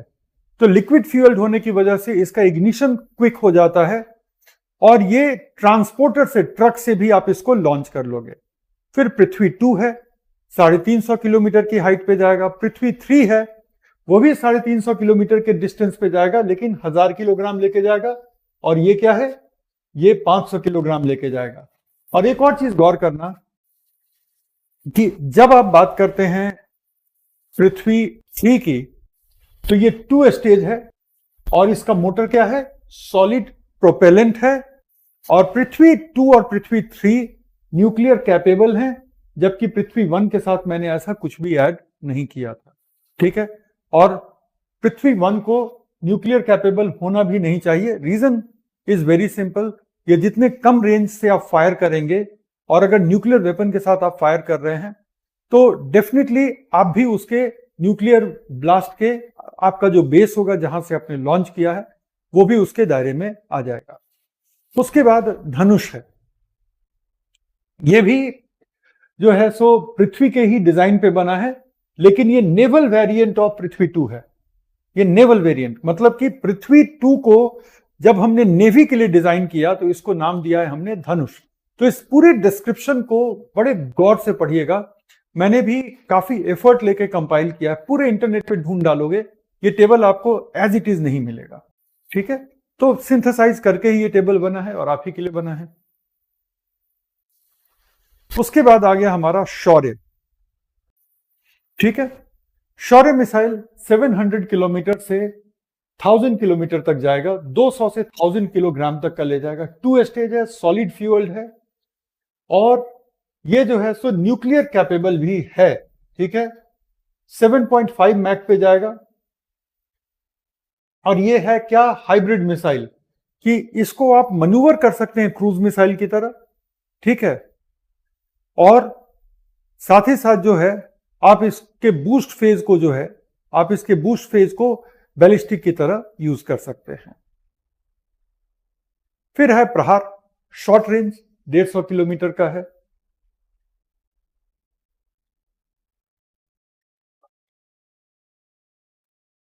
अच्छा, किसी बच्चे ने पूछा पूरा याद करना पड़ेगा, कर लीजिएगा, ठीक है। मैं आपको एक फर्क बताता हूं, और सब लोग थोड़ा गौर से सुनिएगा क्योंकि ये जरूरी फर्क है। एक वक्त था, ठीक है, और वो वक्त बहुत पहले का वक्त मैं नहीं बता रहा हूं, मैक्सिमम 10 इयर्स पहले का। तो उस समय भी जो 20-21 साल के बच्चे होते थे जो सिविल्स की तैयारी के लिए आते थे, राइट, तो उनको अगर मैं इस तरह का कंटेंट दूंगा तो उनका सवाल ये होता था कि सर इतना ही करने से हो जाएगा कि कुछ और देखना पड़ेगा। आज बच्चे पूछते हैं सर ये पूरा याद करना पड़ेगा। कौन सा ऐसा भारी चीज है कि नहीं याद होगा? 2 बार पढ़ोगे, 3 बार पढ़ोगे, याद रहेगा, है ना। उसके बाद देखो, एक से बढ़कर एक भयंकर भयंकर हमने नाम रखा, प्रलय, 350 से 500 किलोमीटर। और ये पृथ्वी डिफेंस व्हीकल का एक वेरिएंट है। बेसिकली इसका पर्पस ये कि अगर बाहर से कोई आप पे मिसाइल अटैक कर रहा है तो प्रलय उसको जाके डिस्ट्रॉय कर सकता है, लेकिन एट द सेम टाइम तो it is capable of destroying enemy weapons at high altitude. और उसके बाद इसका जो फ्लाइट पाथ है वो बड़ा अनकन्वेंशनल सा है, बड़ा वर्टिकल जाकर के तुरंत ये शिफ्ट कर सकता है, सो दैट कि वो एनिमी के मिसाइल्स को टारगेट करके और हिट कर सके। फिर हम आते हैं इंटरमीडिएट रेंज। ये सब तो अभी हम शॉर्ट रेंज में थे। इंटरमीडिएट रेंज में आपका अग्नि 2 है, ठीक है। उसके बाद ये 2.5 स्टेज है, मतलब 2 फुल स्टेज हैं और एक अलग से इसमें मोटर लगा हुआ है, इसीलिए इसको हम कहते हैं 2.5। और ये इसकी जो रेंज है 2000 से 3500, ये रेंज जो है सो काफी है। ठीक है, ये रेंज जो है वो काफी है चाइना और पाकिस्तान के लिए, न्यूक्लियर कैपेबल है। अग्नि 3 देखो तो वो भी सेम रेंज में 3000 से 3500 किलोमीटर पे है, लेकिन अगर पेलोड देखो तो इसका 1000 है, इसका 1500 है। 2 स्टेज है, सॉलिड प्रोपेलेंट है, न्यूक्लियर कैपेबल है। अग्नि 4 3500 से 4000, 1000 किलोग्राम ले जाएगा। 2 स्टेज है, न्यूक्लियर कैपेबल है। ठीक है, और साथ ही साथ जो है सो बड़ी तेजी से इसकी री एंट्री होती है, और इसके पास री एंट्री हीट शील्ड है कि जब री एंट्री करेगा और एटमॉस्फेयर के फ्रिक्शन से जो हीट होगा तो ये मिसाइल डिस्ट्रॉय नहीं होता। 3000 डिग्री सेंटीग्रेड तक के टेम्परेचर को ये आराम से हैंडल कर लेता है। अब ये रहा हमारा अग्नि 5। हम लोग भी थोड़ा सा इसको रिपोर्टिंग ऐसे करते हैं कि कभी हम 6000 बता देते हैं, जैसे आप में से भी कुछ लोग कह रहे थे, लेकिन हमारा जो टेस्ट है वो 3900 किलोमीटर तक गया। मॉडलिंग से हमें पता चलता है कि 6000 है, राइट। लेकिन मैक्सिमम जितने डिफेंस एनालिस्ट्स हैं वो कहते हैं कि 5500 किलोमीटर है, तो दैट मीन्स ये आता है इंटरमीडिएट रेंज में। लेकिन अगर आप 6000 पे इंसिस्ट करेंगे तब इंटरकॉन्टिनेंटल हो जाएगा। ठीक है, ये 3 स्टेज है। 24 मैक के स्पीड पे जा सकता है, साउंड की वेलोसिटी से 24 टाइम्स ज्यादा जा सकता है, और मल्टीपल इंडिपेंडेंटली रीटारगेटेबल व्हीकल्स हैं। मतलब कि एक मिसाइल ऐसे आ रहा है और हिट करने के पहले उस मिसाइल से 15-20 मिनी मिसाइल्स रिलीज होते हैं और वो अलग अलग टारगेट को हिट करेंगे। इससे क्या होता है कि किसी भी कंट्री का मिसाइल डिफेंस सिस्टम, उससे गलती होगी ही और वो इस मिसाइल को पूरी तरह से डिस्ट्रॉय नहीं कर पाएगा। और उसके बाद अग्नि 6 जो अंडर डेवलपमेंट है वो 6000 से 12000 किलोमीटर के रेंज में 1000 किलोग्राम का पेलोड ले जाएगा। 3 स्टेज सॉलिड प्रोपेलेंट मिसाइल है, अभी अंडर डेवलपमेंट है, तो इस पे इससे ज्यादा क्या ही बात की जाए। इसके बाद है हमारे पास submarine launched ballistic missile. Land से हमने देख लिया, सबमरीन लॉन्च में K4 मिसाइल सिस्टम है। ठीक है, पनडुब्बी से लॉन्च होता है, 3500 किलोमीटर की दूरी 2000 किलोमीटर ले जाएगा, 2000 किलोग्राम ले जाएगा, and it is difficult to be tracked and destroyed by any anti ballistic weapon, क्योंकि इसके लॉन्च की खबर ही नहीं होगी आपको। पानी के नीचे से बस थोड़ा सा सरफेस के पास आकर के इसको अचानक से लॉन्च किया जाता है, तो इसके लॉन्च के काफी बाद सैटेलाइट को इसकी खबर होती है। तब तक जो मिसाइल डिफेंस सिस्टम है जब तक एक्टिवेट होगा ये अपने टारगेट को हिट कर देगा। उसके बाद ये अरिहंत क्लास के न्यूक्लियर सबमरीन पे ये फिट होता है और इसके पास कैपेसिटी है न्यूक्लियर वेपन को भी लॉन्च करने की। दूसरा है K15।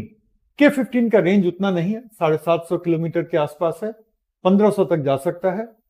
ठीक है, ये सॉलिड रॉकेट मोटर है और ये जो है सो submarine launched ballistic missile version है किसका, शौर्य मिसाइल का। जो शौर्य मिसाइल है हमारा, तो उसी का सबमरीन लॉन्च हमने ये वर्जन बनाया है, और ये भी अरिहंत क्लास के सबमरीन के साथ, अरिहंत क्लास की पनडुब्बियों के साथ इंटीग्रेट किया गया है। फिर है K5, इसकी डिस्टेंस देखो, 5000 से 6000 किलोमीटर, 2000 किलोग्राम का वेट ले जाएगा, लेकिन ये बन रहा है, ये K4 का अपग्रेडेड वर्जन।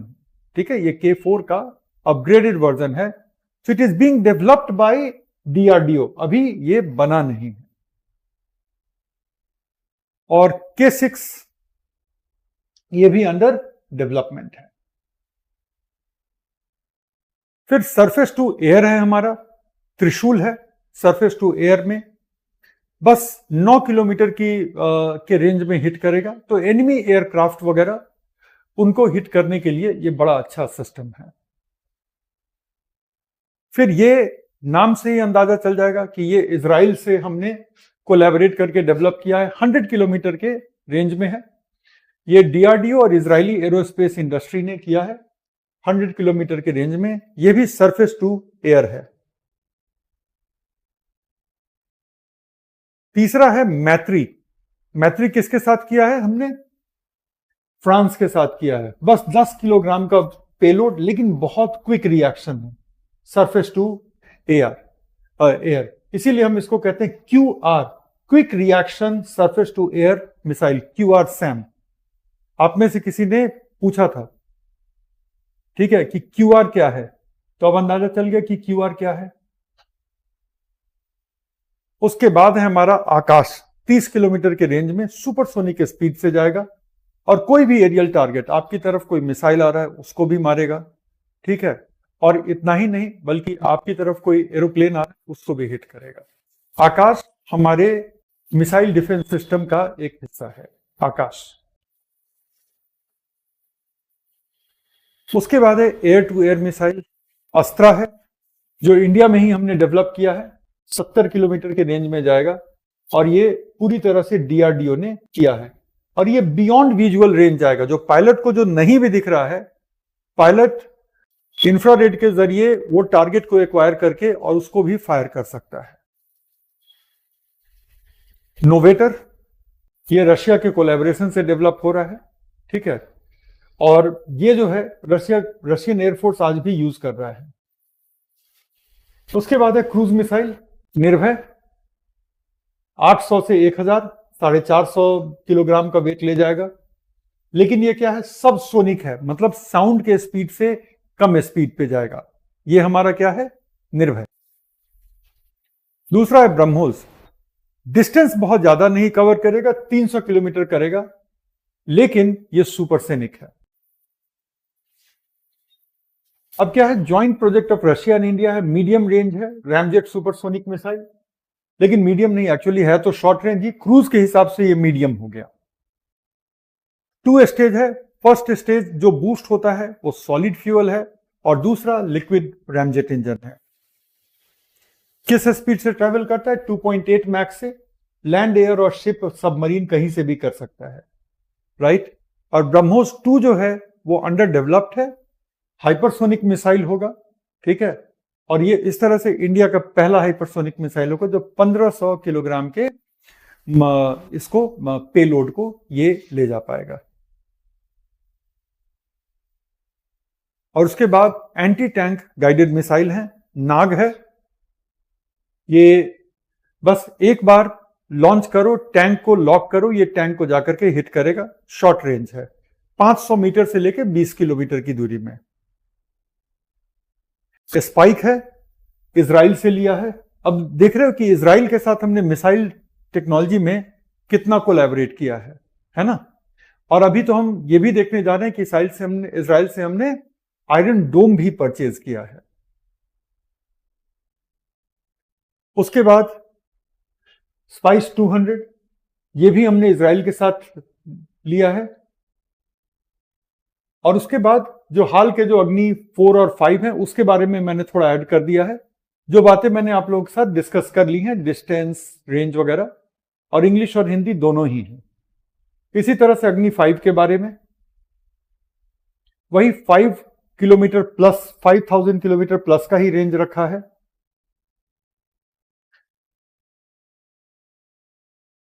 और सेम चीज हिंदी में भी 3 ही साल में इसको डेवलप कर लिया था। 3 चरणों वाली मिसाइल है, सारे चरण ठोस ईंधन पर आधारित हैं। 5000 किलोमीटर से ज्यादा का रेंज होगा इसका। और इसमें मिक्स्ड रॉकेट मोटर है, बेटर नेविगेशन सिस्टम है, ऑनबोर्ड कंप्यूटर सिस्टम है, और एंटी सैटेलाइट के लिए MIRV हैं कि एंटर करने के बाद एक साथ बहुत सारे छोटे मिसाइल को अलग अलग डायरेक्शन में लॉन्च करेगा। और जियो स्ट्रेटेजिक ये है कि चीन का लगभग पूर्ण कवरेज ये प्रदान करता है। तो ये है अग्नि 6 डेवलप हो रहा है अभी। और इंडिया के पास आज की डेट में न्यूक्लियर ट्रायड है। हमने देख लिया कि कैसे हम मिसाइल्स को, न्यूक्लियर कैपेबल मिसाइल को, K4 को हम पनडुब्बियों से लॉन्च कर सकते हैं। हमने देखा एयर टू लैंड मिसाइल है हमारे पास, जिससे कि हम न्यूक्लियर अटैक एयर में भी कर सकते हैं। और लैंड टू लैंड भी हमारे पास मिसाइल्स हैं, जिससे कि हम अटैक कर सकते हैं किसी भी लैंड टारगेट पे। तो हमारे पास लैंड से, एयर से और सी, इन तीनों से न्यूक्लियर अटैक लॉन्च करने की कैपेसिटी डेवलप हो गई है, जिसको हम कहते हैं nuclear triad. Land based missiles अग्नि 2, 4, 5, 3 भी है लेकिन हम यूज नहीं करते। उसके बाद air based delivery, Sukhoi, Su-30, MKI, Mirage and Jaguar, ये सब न्यूक्लियर पेलोड को कैरी कर सकते हैं। और उसके बाद सी बेस्ड कैपेसिटी में INS अरिहंत से हम कर सकते हैं और K4 सागरिका मिसाइल से हम कर सकते हैं। सेम चीज यहां पे हिंदी में है।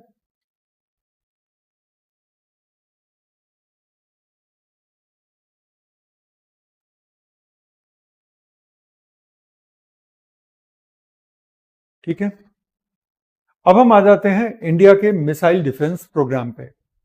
सिंपल है, मिसाइल डिफेंस प्रोग्राम की हमें जरूरत महसूस हुई, मैं इसको बस सामने कर देता हूं, ठीक है, पढ़ने की जरूरत नहीं है। मिसाइल डिफेंस प्रोग्राम को डेवलप करने की जरूरत इंडिया को महसूस हुई 1999 के कारगिल वॉर के बाद। उसके बाद ऐसा लगा कि कारगिल वॉर में, जो कि फुल स्केल वॉर नहीं था, लेकिन यह समझ में आ गया कि इंडिया और पाकिस्तान के बीच का रिलेशन अनस्टेबल रहेगा। पाकिस्तान कभी भी मौका पड़ने पर एक सरप्राइज अटैक लॉन्च कर देगा और हम अगर तैयारी के साथ नहीं हैं तो हम मतलब अच्छे पोजीशन में नहीं होंगे। और कारगिल के दौरान ये डर था कि अगर इंडियन एयरफोर्स पाकिस्तान की टेरिटरी में जाकर के अटैक करती है, जो कि की भी इंडियन एयरफोर्स ने, लेकिन एक पॉइंट के बाद ये डर जरूर था कि पाकिस्तान अपने मिसाइल्स को लॉन्च करेगा, बेशक कन्वेंशनल वॉर पेलोड के साथ, वॉरहेड के साथ, लेकिन ये डर तो था। तब हमने डिसाइड किया कि नहीं, इंडिया के पास अपना एक मिसाइल डिफेंस सिस्टम होना चाहिए और हमने BMD डेवलप करना शुरू किया। BMD का मतलब बैलिस्टिक मिसाइल डेवलपमेंट। हमने 2 लेवल का BMD रखा। पहला कि जैसे भी कोई मिसाइल हमारी तरफ आ रहा है और जैसे ही उसका पता चला तो उसके डायरेक्शन में, उसके पूरे ट्रैजेक्टरी को कैलकुलेट करके उसके डायरेक्शन में सबसे पहले एक पृथ्वी मिसाइल फायर होगी। ठीक है, पृथ्वी मिसाइल हाई ऑल्टीट्यूड पे जाकर के उसको टारगेट करके डिस्ट्रॉय कर देगी। लेकिन यह जरूरी नहीं है कि हमेशा ही पृथ्वी सक्सेसफुल रहे, यह जरूरी नहीं। ट्रैजेक्टरी में थोड़ा सा भी चूक हुआ तो वो मिसाइल जो है वो रह जाएगा। तो इसके लिए एक सेकेंड लेवल ऑफ डिफेंस भी क्रिएट किया गया, जिसको कहा गया एडवांस्ड एयर डिफेंस, और वो आकाश मिसाइल के बेस पर बनाया गया। आकाश मिसाइल अगर वो उससे छूट जाता है तो लो रेंज पे 30-40 किलोमीटर के हाइट पर आकाश मिसाइल उसको जाकर के हिट करेगा। अब आपका बैड लक ही होना चाहिए कि 2-2 मिसाइल अटैक के बावजूद एनिमी मिसाइल आप तक पहुंच जाए। हमने इस पर बड़ा काम किया और हमने इस पूरे सिस्टम को बहुत बखूबी डेवलप किया। इस प्रोजेक्ट में किसी का कोई कंट्रीब्यूशन नहीं। हमने anti ballistic missile radar develop किया, जिसको हम स्वॉर्डफिश रडार कहते हैं। फिर एक कमांड सेंटर डेवलप किया कि रडार जैसे ही आपको इंफॉर्मेशन देती है कि आपके डायरेक्शन में बैलिस्टिक मिसाइल लॉन्च हो गया है, आपके बैलिस्टिक मिसाइल का जो कंट्रोल सिस्टम है वो इमीडिएट कैलकुलेट कर ले कि ये इस डिस्टेंस से लॉन्च हुआ है, इसकी ये ट्रैजेक्टरी है, इसका मतलब है कि ये इस पाथ को फॉलो करते हुए इंडिया को टारगेट कर रहा है। और जैसे ही ये आनन फानन में कैलकुलेशन हुआ, फर्स्ट लेवल ऑफ मिसाइल, जिसको हम कहते हैं पृथ्वी बेस्ड डिफेंस, तो वो लॉन्च हो जाए एनिमी मिसाइल के डायरेक्शन में। और आपके रडार अब देख रहे हैं एनिमी मिसाइल को और आपका जो पृथ्वी लॉन्च हुआ है, दोनों को देख रहा है। अगर पृथ्वी मिसाइल उसको डिस्ट्रॉय नहीं कर पाता है तो सेकेंड लेवल पे आकाश मिसाइल लॉन्च होगा एज अ बैकअप। तब तक वो मिसाइल हमारे क्लोज आ चुका होगा 30-40 किलोमीटर की हाइट पे, तो उस रेंज पे आकाश जा सकता है और उसको न्यूट्रलाइज कर सकता है। तो क्या स्थिति है इसकी आज? ये पूरी तरह से तैयार है, लेकिन अभी सिर्फ और सिर्फ शायद कुछ इंपॉर्टेंट एयरफोर्स बेसेस के आसपास इसको डिप्लॉय किया गया है। क्यों एयरफोर्स बेसेस के आसपास इसको डिप्लॉय किया गया है? क्योंकि इसकी डिप्लॉयमेंट में सबसे पहले एक कमांड सेंटर आपको बनाना पड़ेगा, फिर आपके पास डिफेंस के मिसाइल पृथ्वी और आकाश दोनों को उस एरिया में डिप्लॉय करना पड़ेगा, जो कि एक टाइम कंज्यूमिंग और काफी एफर्टफुल प्रोसेस है। तो हमने शुरू में वहां पे इनको डिप्लॉय किया है जहां पे इसकी सबसे ज्यादा जरूरत पड़ सकती है। दूसरा रीजन ये भी है कि इंडिया को पता है कि ये दुनिया के सबसे advanced ballistic missile defence system में ये आते नहीं हैं, इसलिए हमने दूसरे कंट्रीज के साथ भी इस डायरेक्शन में कोलैबोरेशन की है कि उनके जो मोस्ट एडवांस्ड डिफेंस सिस्टम्स हैं उनको हम बाई कर सकें। इसीलिए हमने इजराइल से आयरन डोम खरीदा है। आयरन डोम इनकमिंग रॉकेट्स को बखूबी कैप्चर करते हैं और एक साथ 100 रॉकेट्स को ट्रैक कर सकते हैं और एक साथ 6 को अटैक कर सकते हैं। इस बार जब हमास ने 7 अक्टूबर को इजराइल पे हमला किया था तो उनको पता था कि एक साथ 100 रॉकेट्स को ये ट्रैक कर सकते हैं, इसीलिए उनकी ये स्ट्रैटेजी थी कि बहुत बड़ी संख्या में रॉकेट्स को लॉन्च करो कि जो ये आयरन डोम सिस्टम है वो अपने कैपेसिटी के बाहर इन रॉकेट्स को पाए और उनको ट्रैक ना कर सके। तो आयरन डोम होते हुए इजराइल पर ये हमला हुआ है, आयरन डोम होते हुए। और उसकी सिंपल देसी स्ट्रैटेजी थी एकदम कि इतनी बड़ी संख्या में रॉकेट्स को दागो, इतनी बड़ी संख्या में कि आयरन डोम काम ही नहीं कर पाए, उसके रेंज के बाहर हो। और एग्जैक्टली इसी वजह से ये रॉकेट्स इजरायली टारगेट्स को हिट करते हैं, राइट। लेकिन इंडिया ने आयरन डोम खरीदा है। पूरी की पूरी दिल्ली आयरन डोम के कवरेज में है।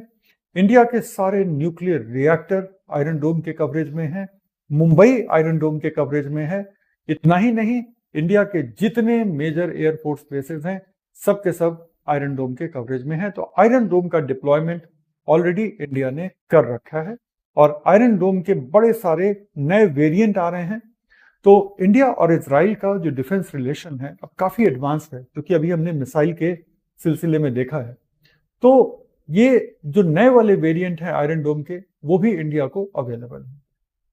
और उसके बाद बारी आती है S-400 की, दुनिया का सबसे एडवांस्ड मिसाइल डेवलपमेंट। ये तो इंडिया का एंटी बैलिस्टिक मिसाइल सिस्टम है। इसके बाद आता है हमारा कौन सा? इसके बाद आता है दुनिया का सबसे एडवांस्ड एंटी मिसाइल सिस्टम, जिसको हम कहते हैं, ये आयरन डोम के बारे में है, ठीक है। और उसके बाद आता है S-400, ये रशियन मिसाइल डिफेंस सिस्टम है। ये मोबाइल है, सरफेस टू एयर है और ये जितने तरीके के एयर थ्रेट्स आपको हो सकते हैं, एनिमी के एरोप्लेन से आपको थ्रेट हो सकता है, ड्रोन से आपको थ्रेट हो सकता है, बैलिस्टिक मिसाइल से आपको थ्रेट हो सकता है, क्रूज मिसाइल से थ्रेट हो सकता है, रॉकेट से थ्रेट हो सकता है। आप नाम दीजिए और वो S-400 उसको कवर करता है। दुनिया में इससे ज्यादा advanced defence system, aerial defence system है ही नहीं। तो इंडिया ने रशिया के साथ ये डील किया। रशिया पे और इंडिया पे, दोनों पे अमेरिका का बहुत दबाव था कि ये डील मत कीजिए, रशिया हमारा फ्रेंडली नेशन नहीं है, वगैरह वगैरह। लेकिन इंडिया के डिफेंस इंटरेस्ट अमेरिका नहीं डिसाइड करेगा कि इंडिया के डिफेंस इंटरेस्ट क्या होने चाहिए। तो बट ऑब्वियस है कि इंडिया ने उन सब चीजों की अनदेखी की, ये डील साइन किया। डील ही नहीं साइन किया, ये सिस्टम इंडिया में आ चुका है और ये पूरा इंटीग्रेटेड सिस्टम है। रशिया ने इसके रडार दिए हैं, इसका कंट्रोल सिस्टम दिया है, जो एनिमी मिसाइल को डिस्ट्रॉय करने के लिए जो मिसाइल यहां से फायर किए जाएंगे वो मिसाइल दिए हैं, सब कुछ दिया है और इसका डिप्लॉयमेंट शुरू है। इट इज एक्सपेक्टेड कि 2024 के आखिर तक रशिया की तरफ से जितनी शिपमेंट आनी है वो शिपमेंट आ जाए। देखो, इंटरनेशनल पॉलिटिक्स में चीजें बहुत कॉम्प्लेक्स होती हैं, इंटरनेशनल पॉलिटिक्स में चीजें बहुत कॉम्प्लेक्स होती हैं, लेकिन इस तरह के डिफेंस रिलेशन बहुत बड़े फैक्टर होते हैं कि जब भी आपको या कॉमन पर्सन को लगता है कि इंडिया अभी इजराइल और हमास के बीच के वॉर में, अब जबकि बहुत ज्यादा ह्यूमैनिटेरियन क्राइसिस आ गई है, तो इंडिया खुल करके इजराइल की क्रिटिसिज्म क्यों नहीं कर रहा? आपको इस चैप्टर में भी दिख गया होगा कि क्यों नहीं कर रहा। इसके अलावा भी बहुत सारे कोऑपरेशन हैं, लेकिन इस चैप्टर से भी आपको एक अंदाजा चल रहा होगा कि क्यों नहीं कर रहा। इसी तरह से जब रशिया ने यूक्रेन में एग्रेशन किया था तो भी यही सवाल था कि इंडिया खुल करके क्यों नहीं कर रहा है। अब आपको पता है कि क्यों नहीं खुल के कर रहा है। हमारे स्ट्रैटेजिक इंटरेस्ट हैं और हर कंट्री अपने सेल्फ इंटरेस्ट को सबसे पहले सिक्योर करता है, उसके बाद बड़े बड़े सिद्धांतों की बात होती है। मैं नहीं कह रहा कि वो सिद्धांत गलत हैं, लेकिन जिस तरह से अमेरिका, वेस्ट, ये सब अपने स्ट्रैटेजिक इंटरेस्ट को देखते हैं, तो इंडिया बेवकूफी करेगा अगर अपने स्ट्रैटेजिक इंटरेस्ट को छोड़ करके और आदर्शवादी लाइन ले लेगा। जब वेस्ट को अपने स्ट्रैटेजिक इंटरेस्ट की बात आती है तो उनके सारे आदर्श कहीं और चले जाते हैं, और जब इंडिया के स्ट्रैटेजिक इंटरेस्ट की बात आती है तो वेस्ट हमें हमारे आदर्शों की याद दिलाता है। तो मामला तो यही है ना। तो S-400 ट्रायम्फ है, इसके बारे में सब कुछ है कि ये अमेरिका के terminal high altitude area defence system से भी ज्यादा एडवांस है, और ये एयरक्राफ्ट को कवर करेगा, ड्रोन को कवर करेगा, बैलिस्टिक मिसाइल को कवर करेगा, क्रूज मिसाइल को कवर करेगा। यही तो है। 400 किलोमीटर की दूरी से कोई मिसाइल आप पे लॉन्च हुआ हो, इसको डिटेक्ट कर लेगा और हर लेवल पे उसको एंगेज करते रहेगा, हर लेवल पे उसको एंगेज करता रहेगा। तो ये है हमारा ट्रायम्फ। इंडिया ने ट्रायम्फ अक्टूबर 2018 में डील करी थी, ठीक है ना, रशिया के साथ, और ये ट्रायम्फ आने लग गया है हमारे कंट्री में।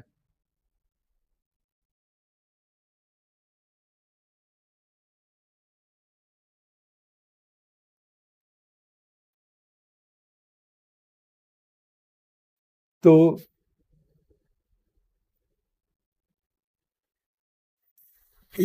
बस अब थोड़ा सा LCA तेजस के बारे में जान लो।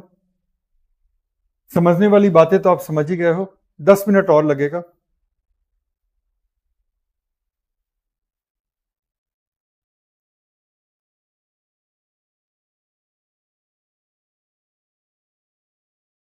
ठीक है ना।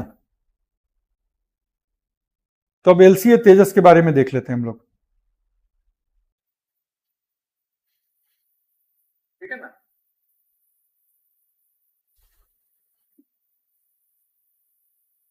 पहले LCA तेजस का दर्शन कर लो। यह है LCA तेजस।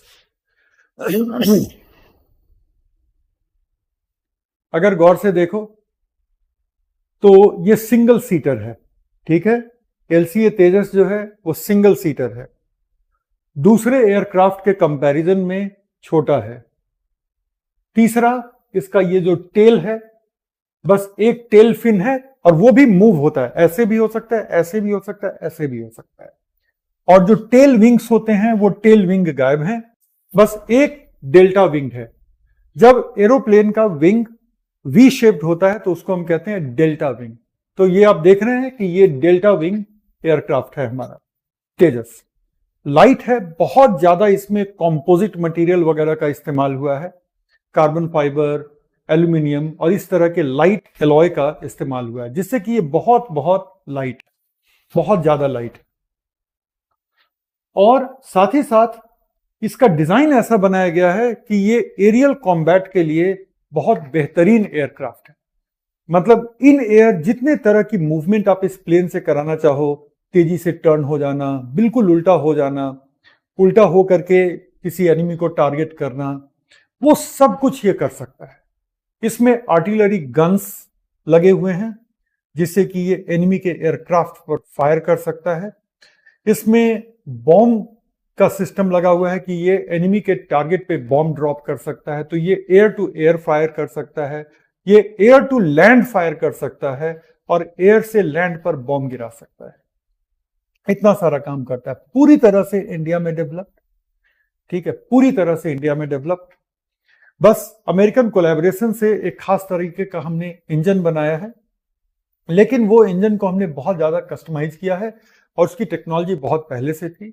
हिंदुस्तान एरोनॉटिक्स लिमिटेड और DRDO दोनों ने मिल करके डेवलप किया है। ये बड़ा ही एक एडवांस्ड सिस्टम है। दुनिया में बहुत कम ऐसे कंट्री हैं जो फाइटर जेट्स खुद का बना पाते हैं। हमारा DRDO उनमें से एक, हमारा DRDO उनमें से एक है। तो ये वही तेजस के बारे में कुछ लाइंस हैं जो आपको पता होना चाहिए। सो इसको हम कहते हैं HAL तेजस, हिंदुस्तान एरोनॉटिक्स लिमिटेड तेजस, एलसीए तेजस भी कहते हैं, लाइट कॉम्बैट एयरक्राफ्ट, हल्के वजन का कॉम्बैट एयरक्राफ्ट है, सिंगल इंजन है, डेल्टा विंग है और मल्टी रोल लाइट फाइटर है। किसने बनाया? तो aeronautics development agency in collaboration with aircraft research and design centre of Hindustan aeronautics limited. इसके दो वर्जन हैं, एक वर्जन जो है इंडियन एयरफोर्स के लिए है और एक वर्जन किसके लिए है? इंडियन नेवी के लिए। नेवी में हमारे पास बड़े बड़े शिप होते हैं, जिन हम शिप को कहते हैं क्या? एयरक्राफ्ट कैरियर, कि उस पर एयरक्राफ्ट लेके वो शिप सेल करता है, कि कभी भी एयरप्लेन वहां से लॉन्च करना हो, लैंड करना हो तो वो कर सकते हैं। ये प्रोग्राम 1980 में ही शुरू हो गया था। पहला तो ऑब्जेक्टिव ये था कि जो पुराना मिग 21 फाइटर था उसके बदले एक नए फाइटर का सिस्टम हो। दूसरा कि इंडिया में एरोप्लेन डेवलप करने की क्षमता डेवलप हो, सेल्फ रिलायंस हो और साथ ही साथ एक लोकल इंडस्ट्री, एविएशन इंडस्ट्री की शुरुआत हो। Aeronautical development agency government of India ने एस्टैब्लिश किया था 1984 में, जिसका मेन पार्टनर जो हिंदुस्तान एरोनॉटिक्स लिमिटेड है, और कोलैबोरेशन हुई थी डीआरडीओ से और सीएसआईआर लैब से, और काफी सारे प्राइवेट लैब्स भी इसमें कंट्रीब्यूट किए थे। इसके टेक्निकल फीचर क्या है कि इसको डिजाइन किया गया है कि ये अनस्टेबल रहे। अनस्टेबल का मतलब कि ये कैसे भी मुड़ करके तेजी से और अटैक कर सके, फायर कर सके और एयरक्राफ्ट के साथ फाइट कर सके। टेललेस डिजाइन है, मतलब कि टेल विंग इसका है नहीं, डेल्टा विंग है, डी शेप, ऐसे।